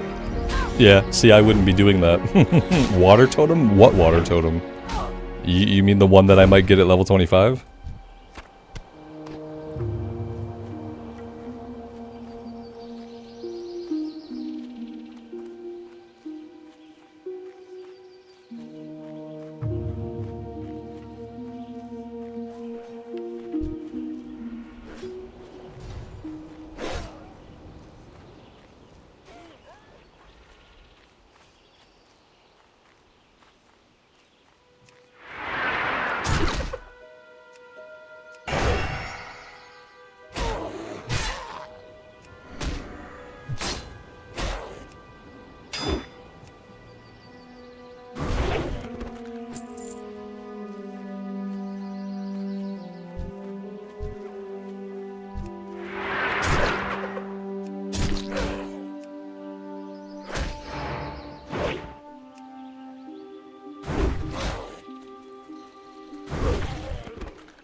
When does Phase 2 come out? Nobody knows yet.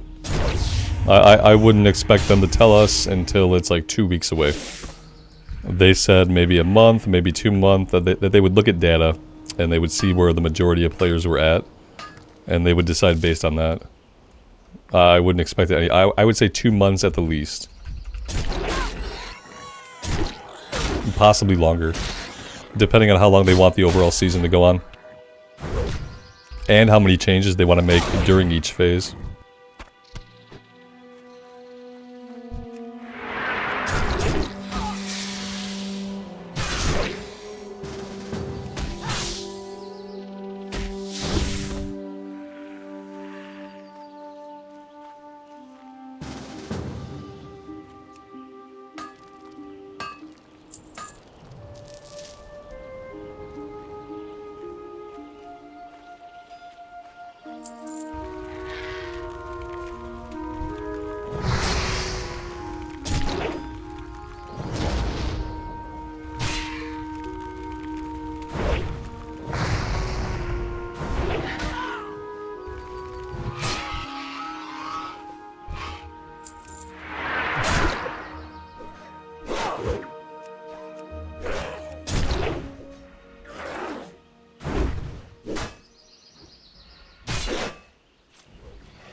February 2024. Yeah, maybe. Like February maybe would be a good time. Like maybe first or second week of February for Phase 2. I could see that.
Oh, that's a mute. We might have to go to the auction house. I might have to go see how much...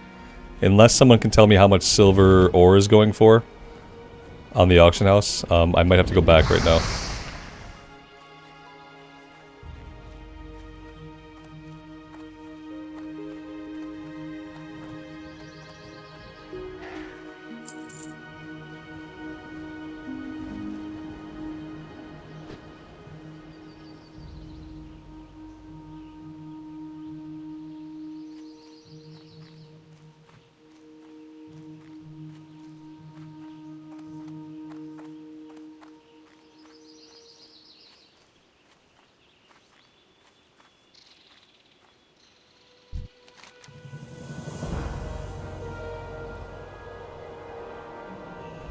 Sorry guys, my wife brought me some food and I wanted to chat for a bit. I am going to be eating this food soon. 14 silver? That can't be right. Not for a single piece of ore. If it's 14 silver, we won't be doing it. And also, like, you know what? It doesn't matter. We're saved. We don't have to worry about it. We don't have to worry about it at all. Never mind. My inventory was full, so we didn't even pick it up. We don't have the chest, so it's okay. Now we don't have to worry about it at all. Yeah, we didn't have room in our inventory, so it stayed on whatever body it's on. It's still there right now. So that's awesome.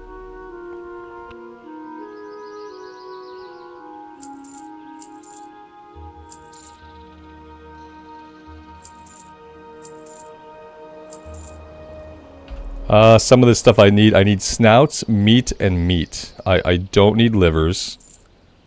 Murloc scales. I need Murloc fins. I don't need Murloc eyes. I should probably put the pearls on the auction house. Gooey spider legs I don't need. I don't need those. Okay. Stringy vulture meat. No, I need tough condor meat.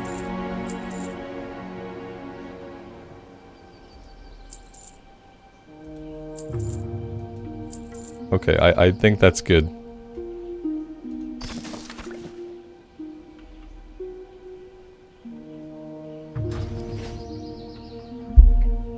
Alex, you need iridescent pearls? I will try to keep that in mind, but if I come across one, you might have to remind me. You know how that goes. Okay, so we are good. What are we gonna do next? Let's go down into this area over here. That's typically an okay spot to farm up the cooking quest.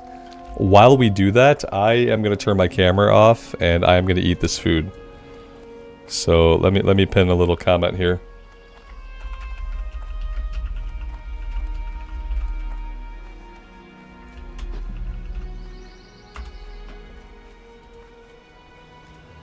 There we go, and I will see you guys in a little bit.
How many deaths already? I mean, tons probably. Like at least a ton.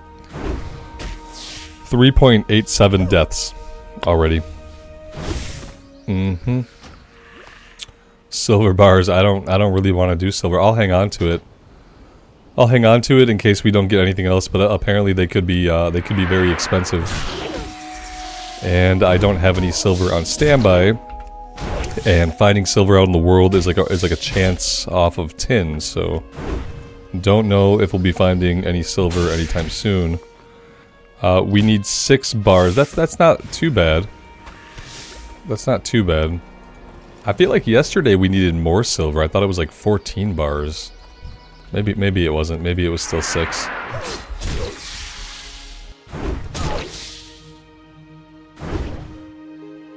It turns out cows don't drop anything, yeah. It was a big surprise to everybody.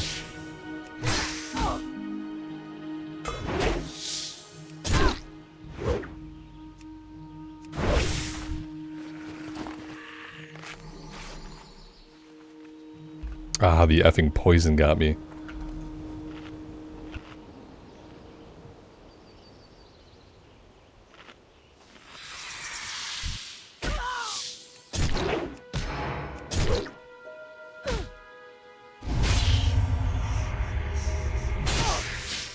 They should drop milk. Yeah, that's fair, I think. I think that's fair. Just like sheep should drop wool, you know?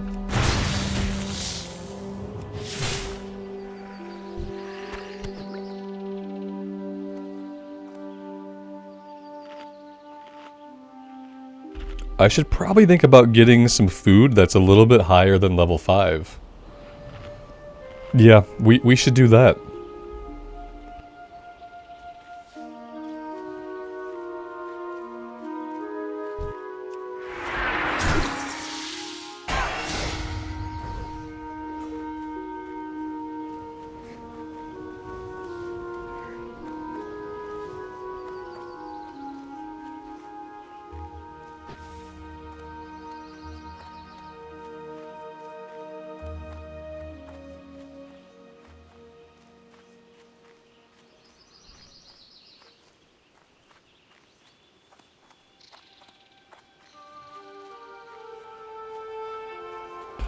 It's the bank is right by the water fountain, so it's right by where the mailbox is. If you go past the mailbox, then you'll be inside the bank.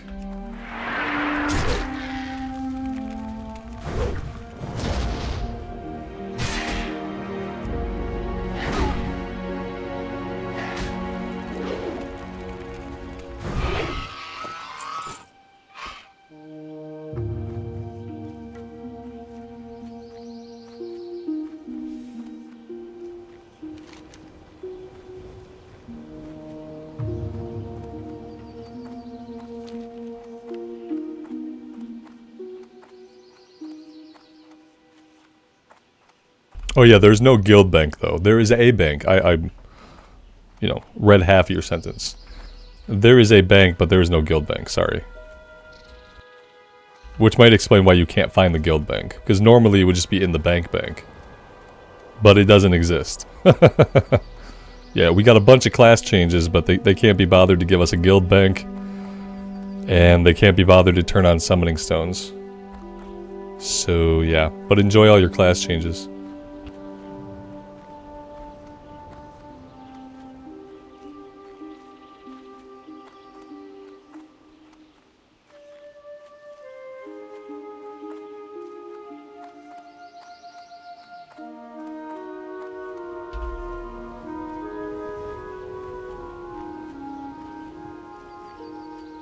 Yeah, the problem with a guild bank tune is that it requires a person to manually go to that character and send stuff out when people want stuff.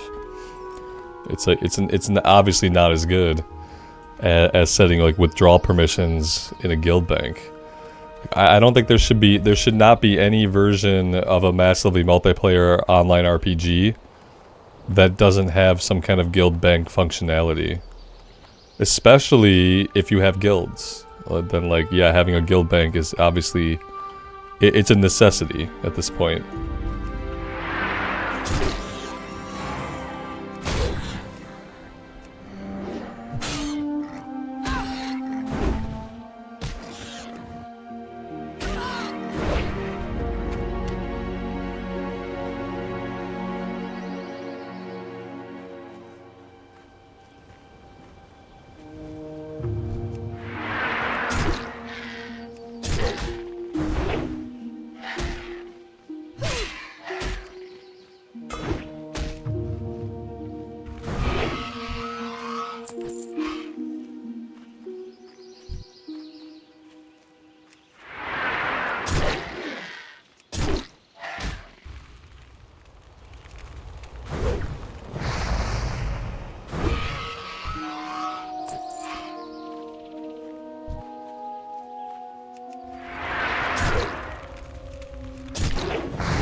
Have I met any Horde players? I ran by one in Duskwood.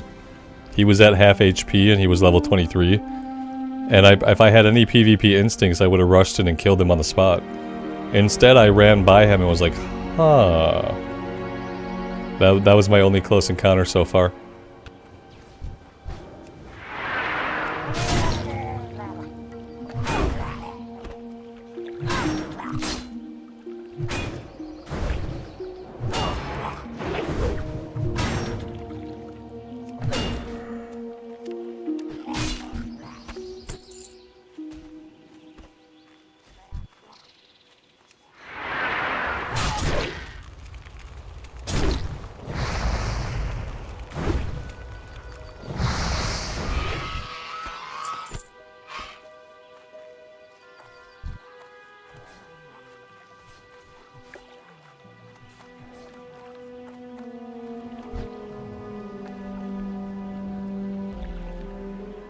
Thank you, Monica.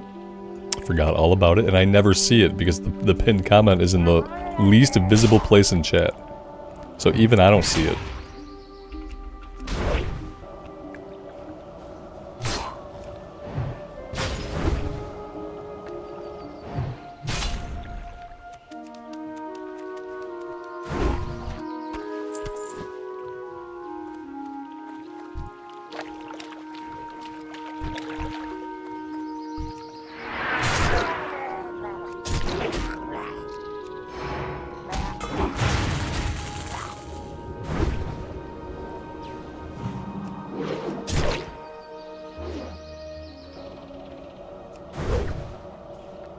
Blazing, you gotta go read a guide on Wowhead, man.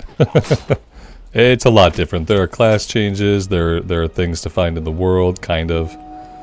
There's a whole system of Waylaid supplies to grind up reputation with a new faction. There's a new PvP event. BFD is a raid now.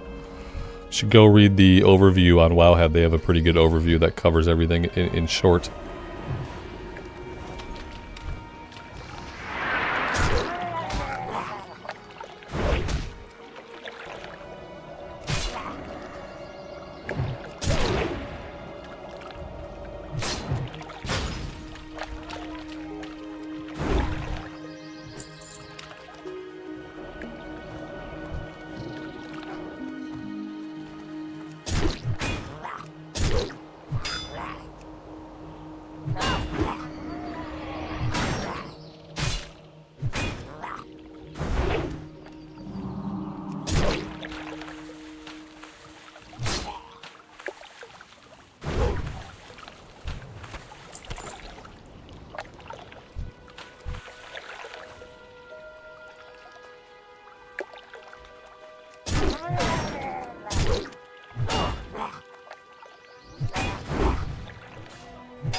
Never try to pull with a damage over time.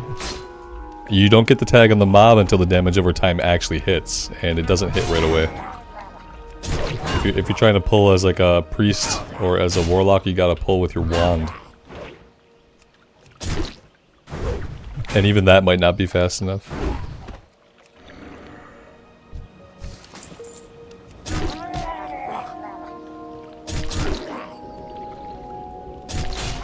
The guys are fighting the horde just up the road. Right on, I'm gonna avoid the horde for now. You know, they're max level, so they got time to kill. And I'm still hoping to level up. Oh my god, I hate these murlocs. I just have no inventory space still. I really need some 8-slot bags. That's what I really need.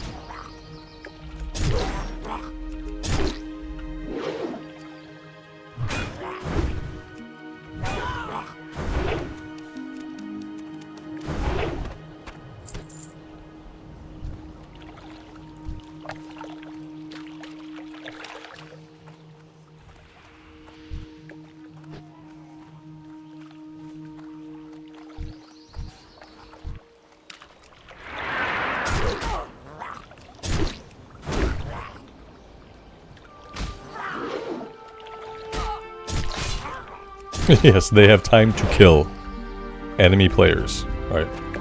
Exactly. It works on both levels.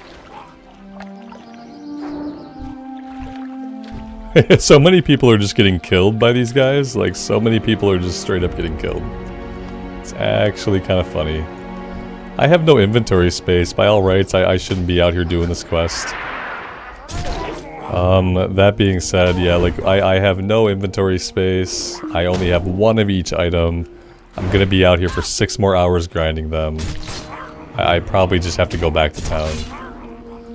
When we go back to town, let's set our Hearthstone here. Like, the Hearthstone's not here right now. Is this locked? You can't do that while in combat. Okay, I got a solution, guys. The solution is to say tag. That way no one else can get it. Them's the rules. I don't know if I'm ever gonna not be in combat. Nah, I'm never gonna not be in combat. Cool, cool, cool.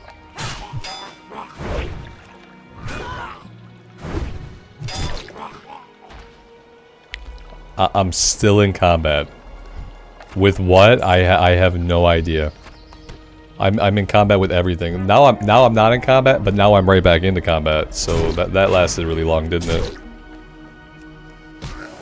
Tag on the chest, tag on everything. I gotta do it again because this guy just got here. Like, he's gotta see the tag. I call tag on this. Tag means tag. I'm in combat with his mob now, and probably every mob the other guy had. One day someone will open this. No, maybe not. Maybe not. You. Here, we'll hit him with the second one. What, you don't know tag? Tag. I can see this is never gonna get old. Hey, in this case, it might work. Or I might just enrage this person to try to tag the chest. Either they're gonna leave it alone, or they're gonna purposely try to go after it now that I've said tag. Wanna play a game of tag? Yeah, watch this. Tag. What a shit show. Of course I want to play a game of tag.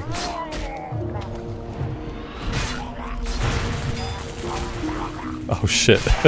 We have to live to play tag, it turns out.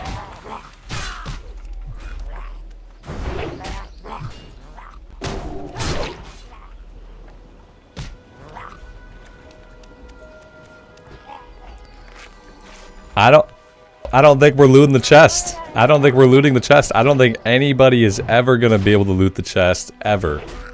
Because, like, we can't get out of combat. We're still in combat. We're playing a game of tag now. I'm out. I hate this place. I don't want the chest. I never wanted the chest. I hate it. Let's go back to town. We'll empty out the inventory. I'm not stopping to fight this guy.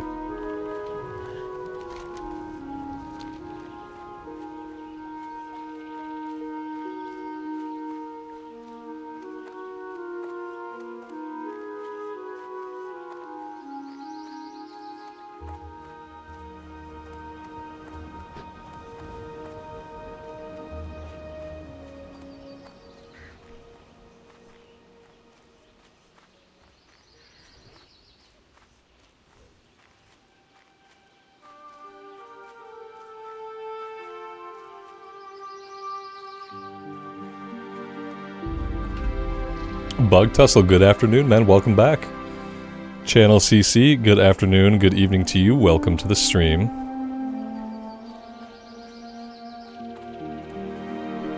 I might have stayed there, but we have full inventory anyway. It was fun to try to play tag, but I have serious inventory problems.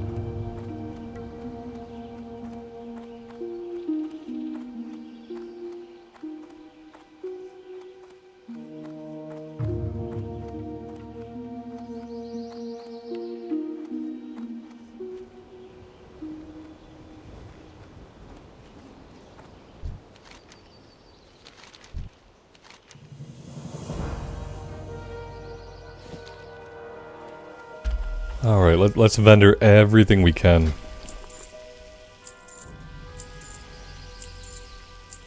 Except we gotta make sure not to... We can't sell snouts, meat, or meat. No meat, no snouts. We can go ahead and equip this. It's an upgrade, I guess. We don't really need agility, like, too much. So it's not a huge upgrade. Binds when equipped, I could probably sell that. I can probably sell this. Tough condor meat I need.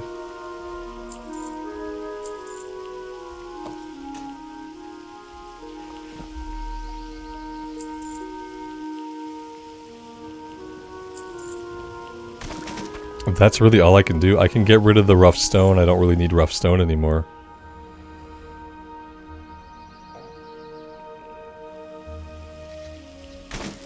You hope I find SOD as enjoyable as it seems. I've been having an okay time. Yeah, it's been fun. It's not what I thought it was going to be. But if I like just think about what it actually is and focus on what it actually is, it's fun for that. I don't think I could sell anything else. Murloc fins I need. Slimy Murloc scales I don't need. Crisp spider meat I need. Eyes I don't need. Eyes I don't need. Small venom sacs. Spider ichor. Okay, this is good. I can get rid of all of this. I need to buy some actual food that can actually heal us up. That would be a good idea. Okay, this looks a lot better. 23 empty spots.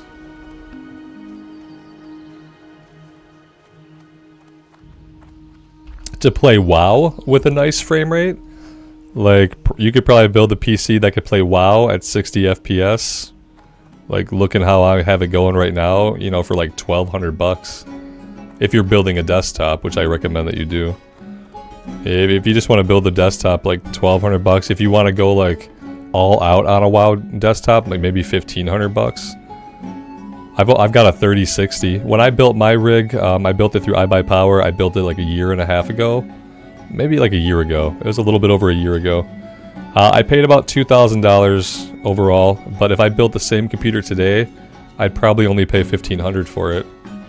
So yeah, probably $1,200 to $1,500 would get you an amazing rig to play WoW on. You probably don't even really need that much, but I'm not sure. I did WoW content on YouTube for years and years on a computer that had a 2060 and an 11-year-old processor and motherboard. Yeah, I was rocking 16 gigs of RAM, a 2060, and an 11-year-old Intel processor with an 11. And I did WoW content, recorded content for years on YouTube with that PC. So you really don't need a lot.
This is a really cool hunter pet. I want one of these as a hunter pet. That's I guess it would be really easy. On the horde side, you can go into Thousand Needles, and I think you can find stuff like this. That's really freaking cool. I love flying pets.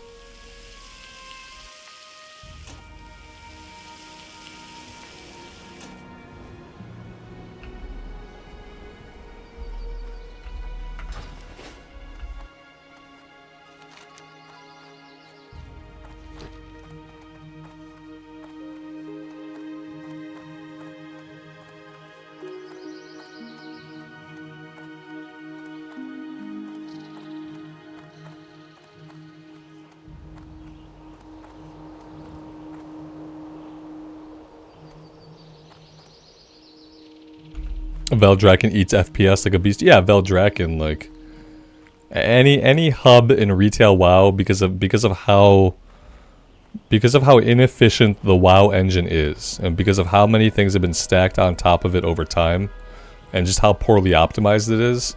Yeah, even like great PCs are gonna run a little bit shitty in Veldraken. Like if I take my PC to Veldraken, and like I have some settings that aren't ultra, like I might be lucky to get like 40 FPS in Veldraken. If I turn like my shadows down and some other stuff, I can probably get back up to 60, but if I go to Veldraken with full settings, like everything on high, ultra, then I'm probably only gonna get like 25 or 30 FPS. It's such a horrible experience in retail. They want you to like hang out in the city. They have raid settings so that when you're in a raid, it converts you to a secondary set of video settings. I wish they had in-city, to where as soon as I walk into Veldraken, it automatically flips me over to the in-city settings that I have set up, so that I could set everything like really low for Veldraken. Like I don't need to see all the awesome shadows and shit like that. Just let me like run in 60 FPS. I would set that up if it switched automatically, but like you have to change it manually every time you want to exist in Veldraken. It's horrible.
The worst part about this area is that I keep getting stuck in combat, and when I'm stuck in combat, I can't charge. So it's eliminating like a core ability from my class because I literally can't get out of combat. For some reason, you get stuck in combat with everybody else's enemies. It doesn't, like, the game doesn't quite work like this in hardcore, so I don't really know what's going on. It must be some of the new abilities that they put into the game. Because I'm just perpetually on everybody else's aggro chain, and like there's no reason for it. They didn't cast anything on me. I didn't cast anything on them. Like, I shouldn't be in combat with anybody else. I haven't struck any enemies that anybody else is fighting. Nobody has struck my enemies. And yet I'm permanently stuck in combat with everything everybody's fighting. Shit doesn't work like this on hardcore, because if it did, you'd get killed all the time. Like right now, I have aggro on the ship back there, like, for no reason at all. Maybe because somebody else died. Someone in the area died, so I got aggro on their mobs. Like, Jesus. Yeah, mob behavior is super weird in SOD. Yes, it is. It absolutely is, and I don't know if it's by design or if it's because they broke shit with the new abilities. But yeah, mob behavior has been bad. It hasn't been good. Hello! Where did you come from? We don't know. Without potions, we're probably gonna bite it here.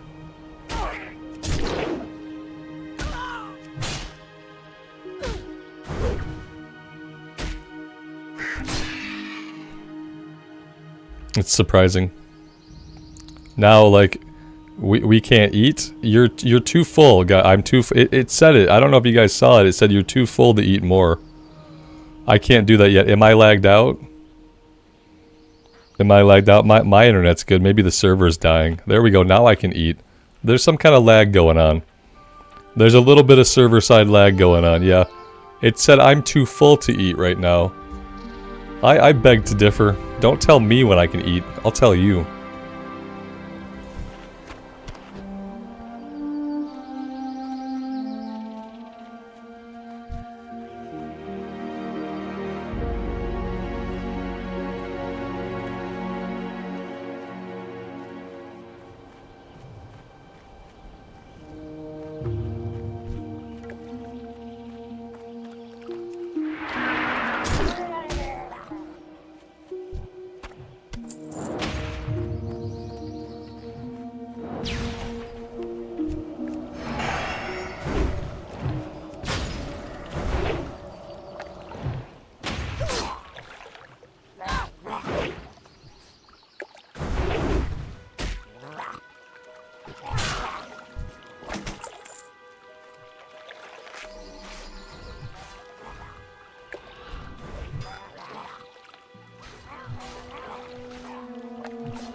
Apparently I have threat on somebody back there. I didn't see them. I don't know. Oh, he's healing him too. Good, good, good, good, good. Good, good, good, good, good. Good, good, good.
And not being able to charge as a warrior, it really sucks. It really sucks to be stuck in an area where you can just never charge. It's a huge bummer.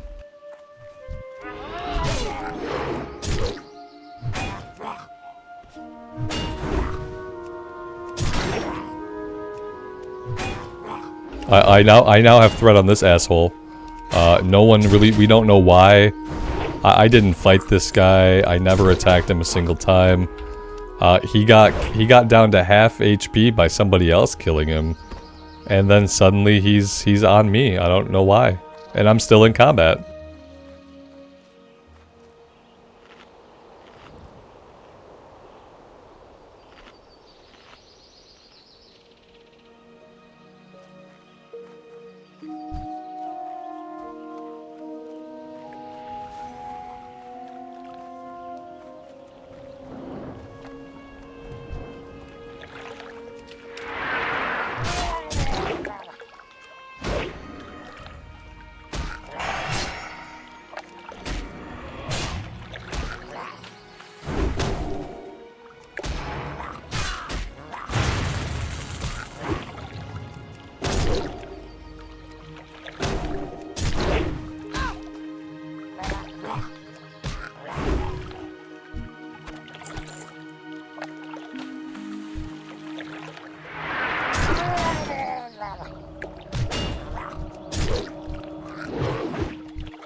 Have I played New World? Yeah, I did when it first came out. It didn't hold my interest. A lot of MMO, if an MMO doesn't have like solid like class fantasy and like different classes and stuff like that, it usually doesn't hold my interest. Like the combat was like kind of engaging, but like without like different classes, it didn't really hold me. I like the crafting a lot, but like the world and the gameplay, the moment by moment gameplay didn't hold on to me.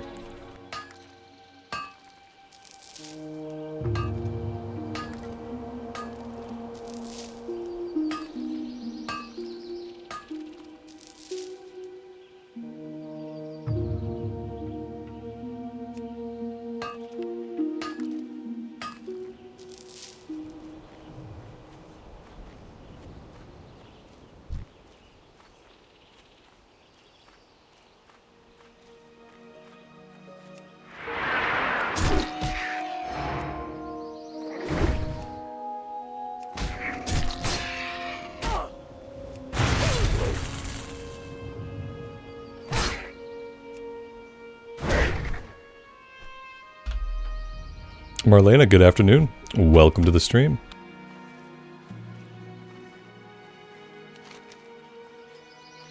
Let's head out to the east a little bit and see if we can get the rest of the condor meat we need.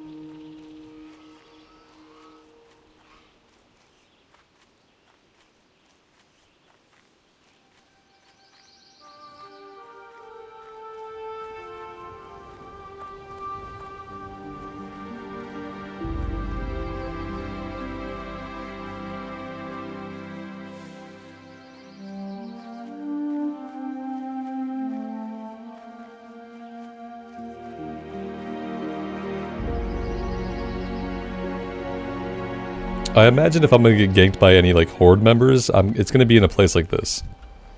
It's gonna be somewhere far, far away from every other alliance person. I'm gonna have the illusion of safety, and then all of a sudden, over the hill, a bunch of horde people are gonna come and they're gonna kill me. This is where it happens.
There we go, that's level 21.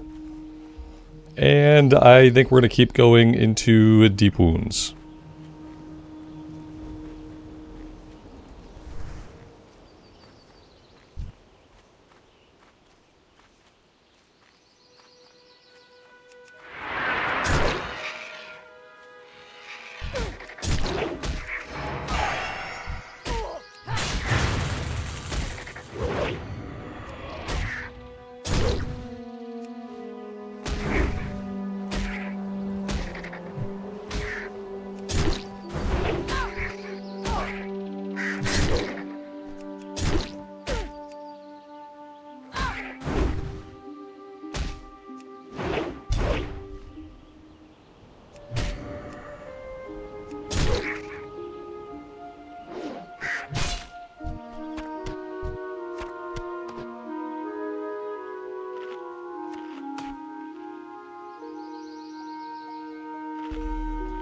Will they focus on another character after this one hits 25? No, not right away, I don't think. It really depends on how much there is to do at level 25. because it doesn't seem like you need to get a lot of pre-raid bis. We're going to do the raid this weekend. We're doing the raid on Saturday. Assuming I hit level 25 by Saturday, which I'm sure I will. So, like, I don't know, it really depends. Some people have said that the Ashenvale PvP event is not super good. So, I'm going to do the raid on Saturday, and that will give me a better idea of if I have to, like, focus on level 25 endgame stuff. You know, aside from, I want to do the raid every week if we like it. If we have a group and we like it, let's do the raid every Saturday. I don't need to do it on the 3-day lockout. That way people can, like, pug it during the week if they want once. And then we could do it as a guild on Saturdays. I don't really feel a need to run it twice a week. So yeah, but I'm not sure. I don't really know at this point how I feel like overall about how much I want to level up multiple characters or what. It's going to take hitting level 25 and seeing the raid at least once for me to know.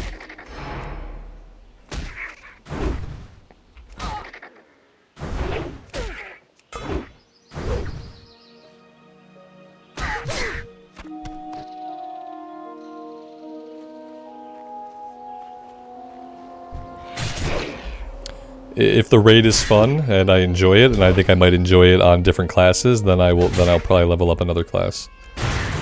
The biggest thing I'm gonna do differently next time, now that I know like how the runes work and where runes are hidden, I'm gonna look up a guide.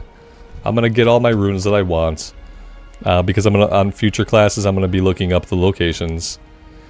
Today on this character, I had to talk to the innkeeper in the mage quarter and do a little event with her to get this. And I never would have talked to that NPC ever in my life. I could have played the game for 1,000 years, and if I hadn't looked it up, I never would have taken my warrior to the mage quarter to talk to an innkeeper at the random inn back there. And so I found out that that's how the runes work. They're in places that you would never come across. You know, there are ones that you find randomly, but then the ones that are in specific places, you would never come across them if you didn't know what you were looking for the most part. So whatever I do next, I'll be following a rune guide to make sure that I get the runes that I want as soon as I can get them.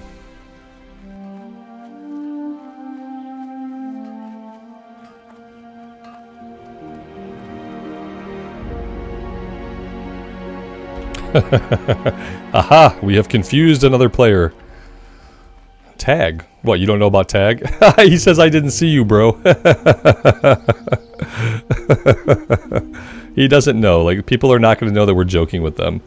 They're going to take it, like, semi-seriously. Which means some people will be like, oh man, I'm sorry, and other people will become irate. Yeah, this guy said I didn't see you, bro.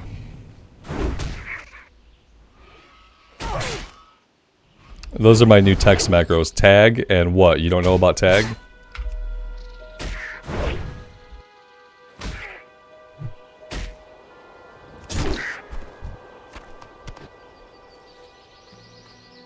Somebody tried to do that to me in a mine the other day. They had like 2 enemies on them, and they ran up to a tin node and they said tag and /say. And then they were upset when I didn't just let them have it, when I didn't stand there, let them fight their enemies, and then click the node. So the new thing is that we tag everything. Because tagging implies dibs. Here, we'll confuse this guy. There we go, now he doesn't know what happened.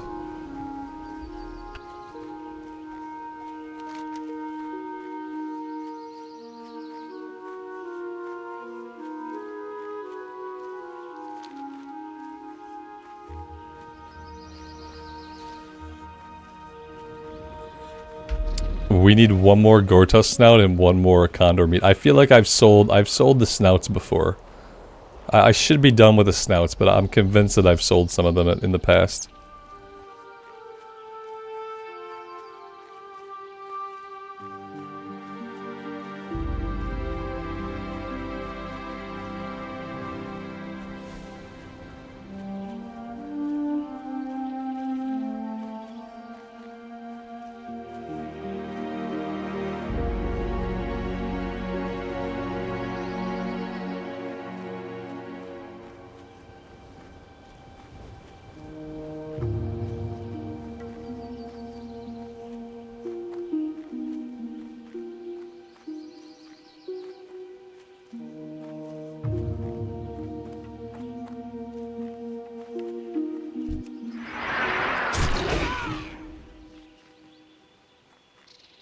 We'll also say tag whenever we tag an enemy right before somebody else does. We'll use it then too.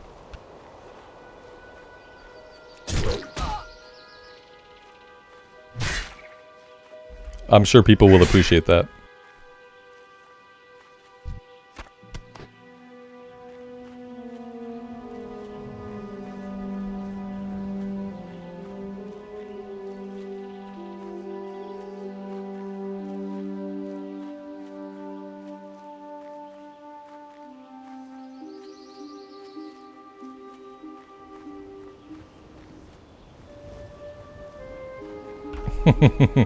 Tag only gives you priority over the node closest to you. Pro gamers know that you need to say dibs in world chat to get all the nodes in the zone. Exactly, exactly.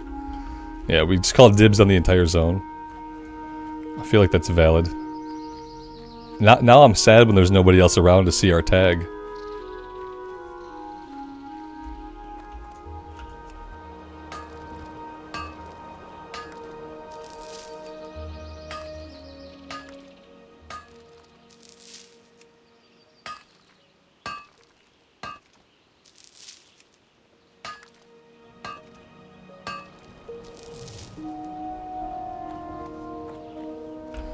Alright, we need one more Gortus snout. And then we'll head back and we'll turn in.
Hey, there we go.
Alright, let's go north of town and we'll be looking for pikes, rivets.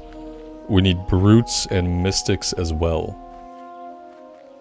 And I do want to set the Hearthstone here, so let me do that while I'm thinking about it.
I can see this is going to be a fun one too.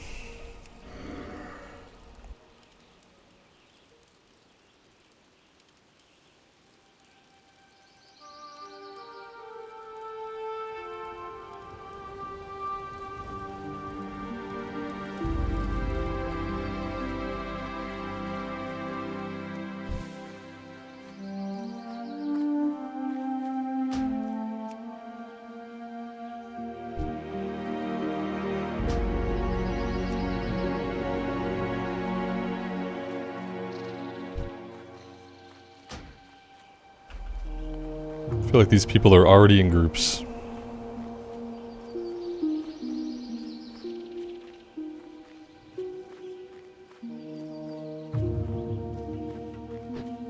Have I been ganked yet? No, I've only seen one Horde player. And that was on the road to Darkshire. They were at half HP. I probably could have killed them, but it didn't really register with me soon enough that it was a Horde player at half HP running past me. So they got to live to fight another day. And yeah, I haven't seen any Horde players here in Redridge yet. I've had reports that there were Horde players, but I haven't seen any.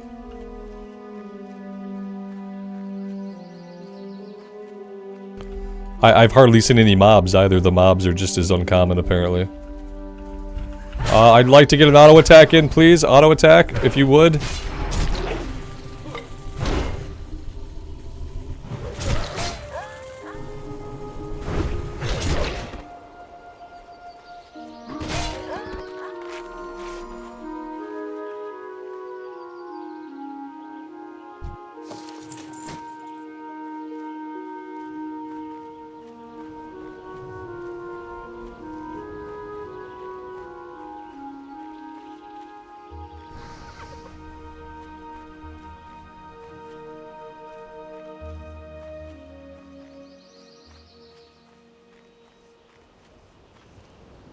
I'm lucky? Yeah, I guess so. I mean, it depends on your point of view. I would love to get ganked at least once. I'd love to do a little bit of PvP. It's not like I'm getting a lot of questing done, you know what I mean? Like, the questing has been slow. So I wouldn't mind like a little bit of PvP to spice things up. But it just hasn't happened yet.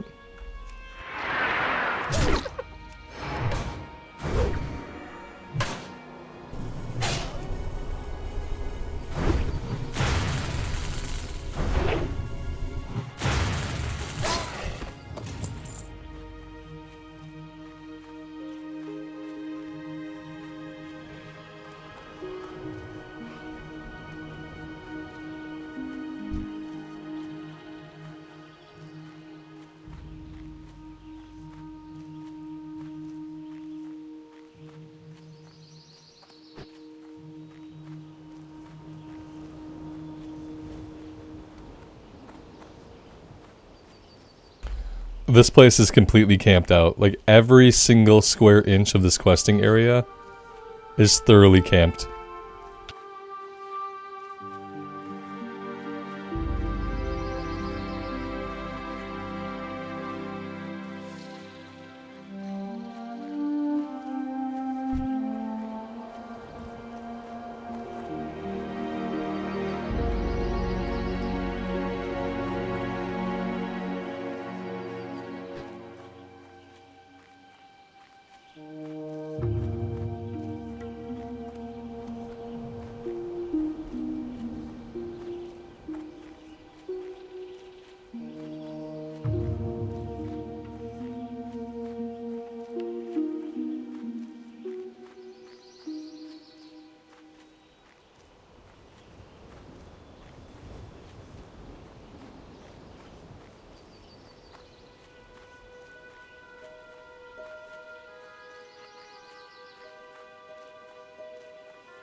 Yeah, I don't know if I even want to do this quest right now.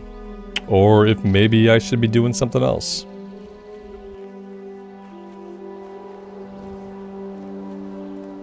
It doesn't look like there's any good way to actually do the quest right now. Nobody wants to group. Or they're already in a group. And the mobs don't seem to want to respawn. I really wish they would just turn on Hyperspawns. Hyperspawns would make this a lot better. It's not like it matters if Hyperspawns get somebody killed. But what they could do is they could let us work on quests.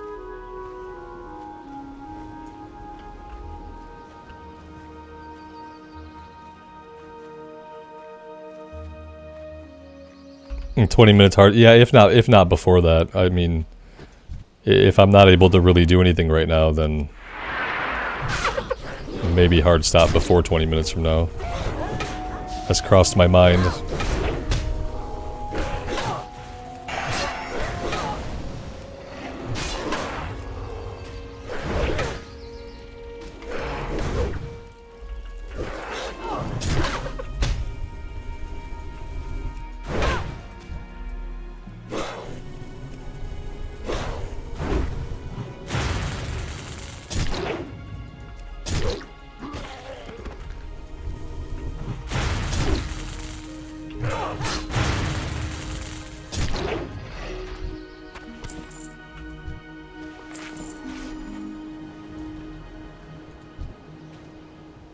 They ended up having to fight my mob. Like, I don't know how they got my mob.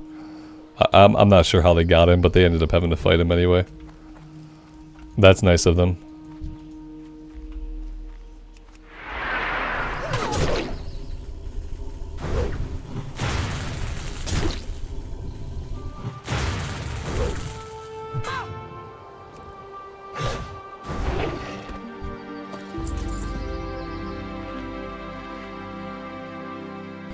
An evening stream tonight after last night when I forgot that I was a warrior and like I could have swore for the life of me I was a paladin and I bought water for the dungeon. Probably not. I think the night stream last night showed me that like I don't have the mental fortitude or the physical energy to have night streams. Like I just don't have it in me. I wake up too early. I only get about 6 hours of sleep and then I wake up pretty early. And so, like, after I eat dinner in the evenings, my brain basically turns to mush. It doesn't want to do any actual work. And I'm not convinced that night streams are a good idea. I also have, like, I have a lot less patience for, like, abject stupidity in the evenings. Whereas, like, in the day, I try to exercise, like, a little bit of tolerance. It's harder to exercise tolerance in the evenings, it turns out.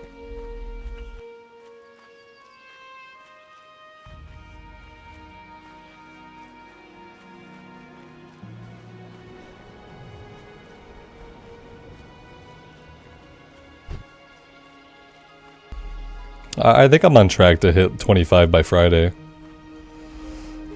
We've got Wednesday and Thursday. I guess if I get into Thursday and I'm not gonna get it, then maybe I would do an evening stream if I felt like I needed to catch up to where I should be. But I should probably be 25 by Saturday.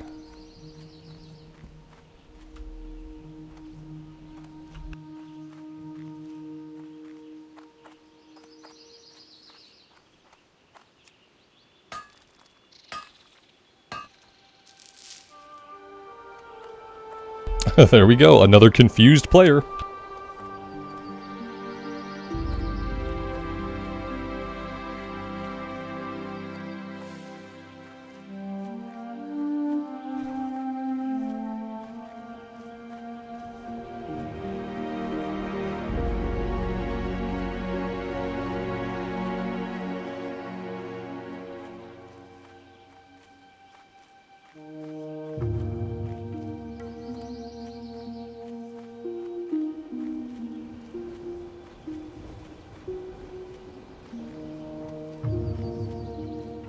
What class is my favorite? I'm currently playing it.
I confused him long enough to stop his, look, we confused him long enough that he stopped trying to get it. He could have got 2 hits in, and instead he took the time to read what we typed, and he got 1 hit in. So, in other words, it's working. It is working. We just have to confuse them out of that first click. He hesitated 2 times. Each time he saw something pop up, he hesitated. He's like, oh no, confrontation! Ah! Oh, somebody said something to me, shit! And he hesitated twice. Which allowed us to get more hits than he did. So, it's working.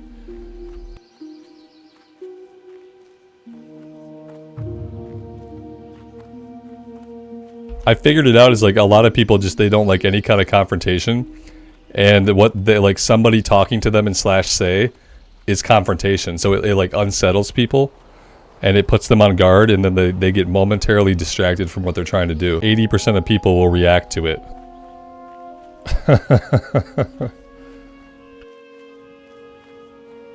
Yeah, the macro is working.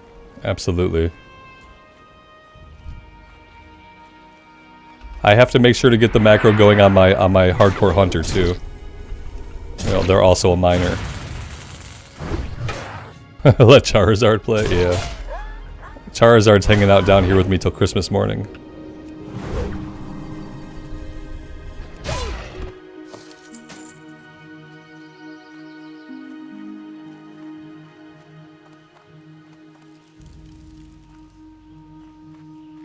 David, it would freak you out. I think it unsettles people, yeah.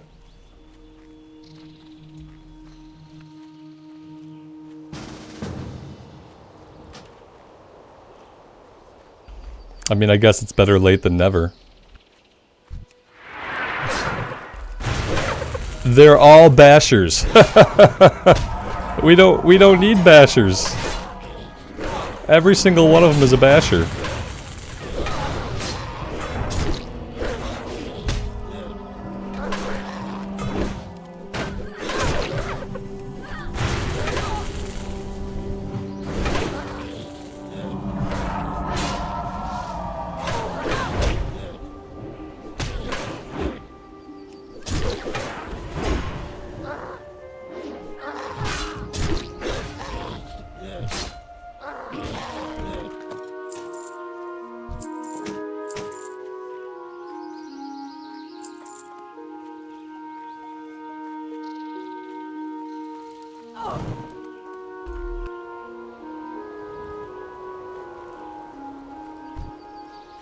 I mean, I guess they can drop the items we need at least. It's better than standing around not fighting anything.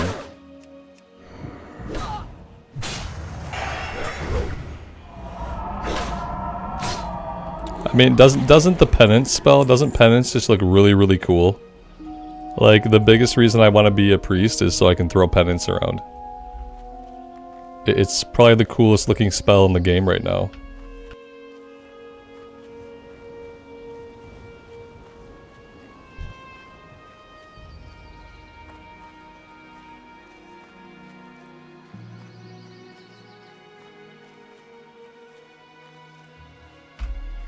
A priest can't be my next character though, because when I do a priest, it's gonna be a dwarf priest. So I think for my next character, I would have to do something different. I don't know if I could roll back-to-back dwarves. People might revolt.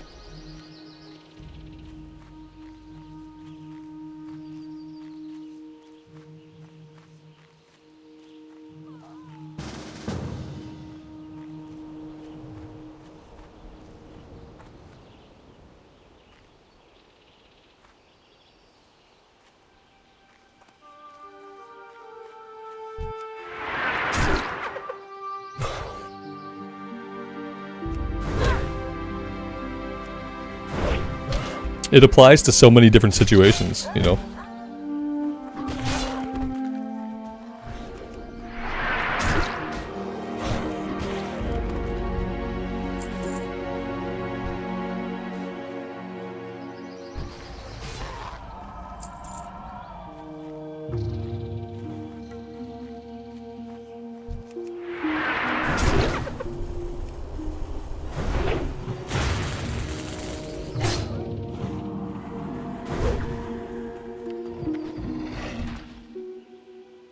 The tag movement, yes.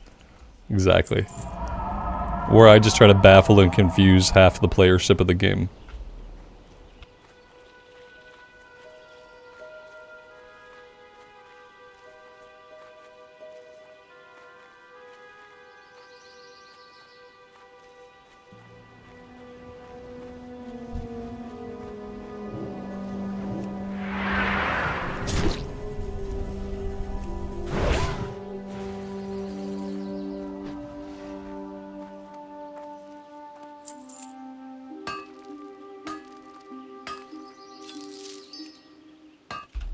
I want this to become a thing that everybody starts to do. One day I want to log into the game and like every single person that runs up to a mining node, I want them to be doing exactly this.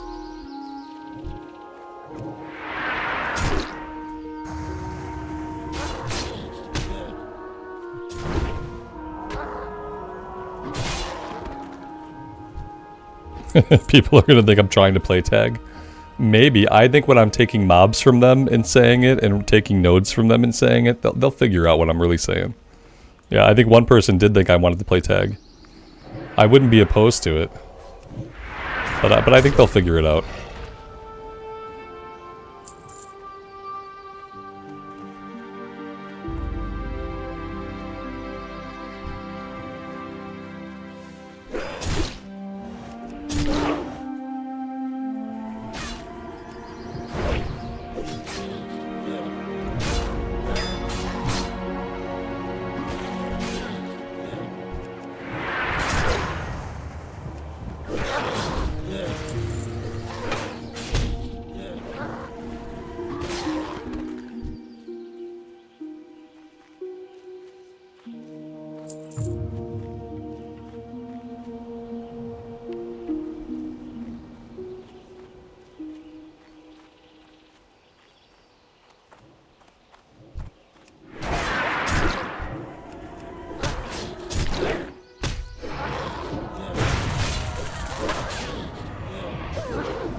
So all I need now is a bunch of brutes that like may or may not ever spawn. Yeah, I haven't seen a lot of brutes, so we'll see if we can get them.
These people are thinking about going into the cave. I'm not going into the cave.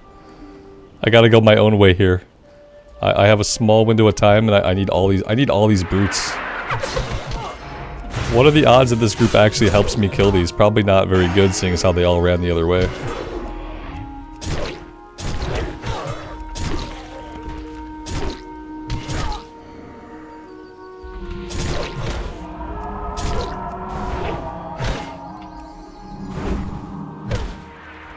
Oh, there we go. Well, that was lucrative.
One more.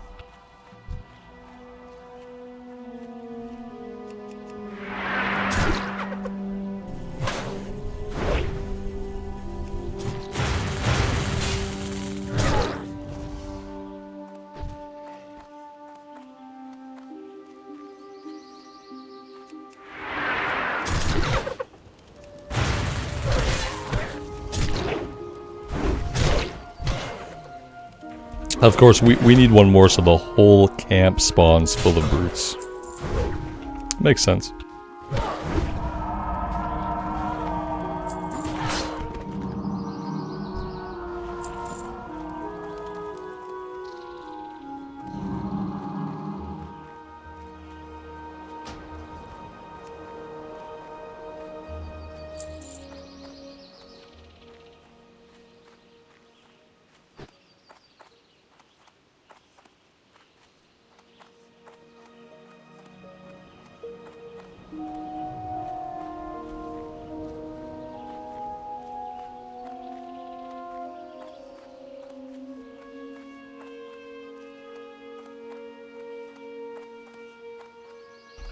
What do I need for the Waylaid supplies? I need silver, yeah, silver bars.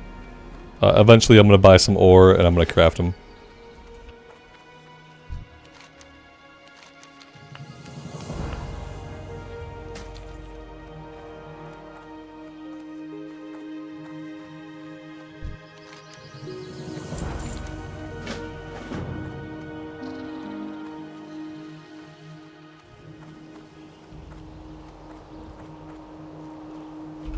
Alright, on that note guys, I'm going to stop right here for the day. I'm going to park myself at the inn and soak up that rested experience. I am not sure if I'm going to be on this evening for an evening stream. I am very, very undecided. But if not, I'll be back on around 11 a.m. my time tomorrow. And I would love to see you guys then. Thank you for hanging out today and for all the support. I really do appreciate it. And until next time, take care of yourselves out there and take care of each other. And we will see you back here again very soon. Bye for now.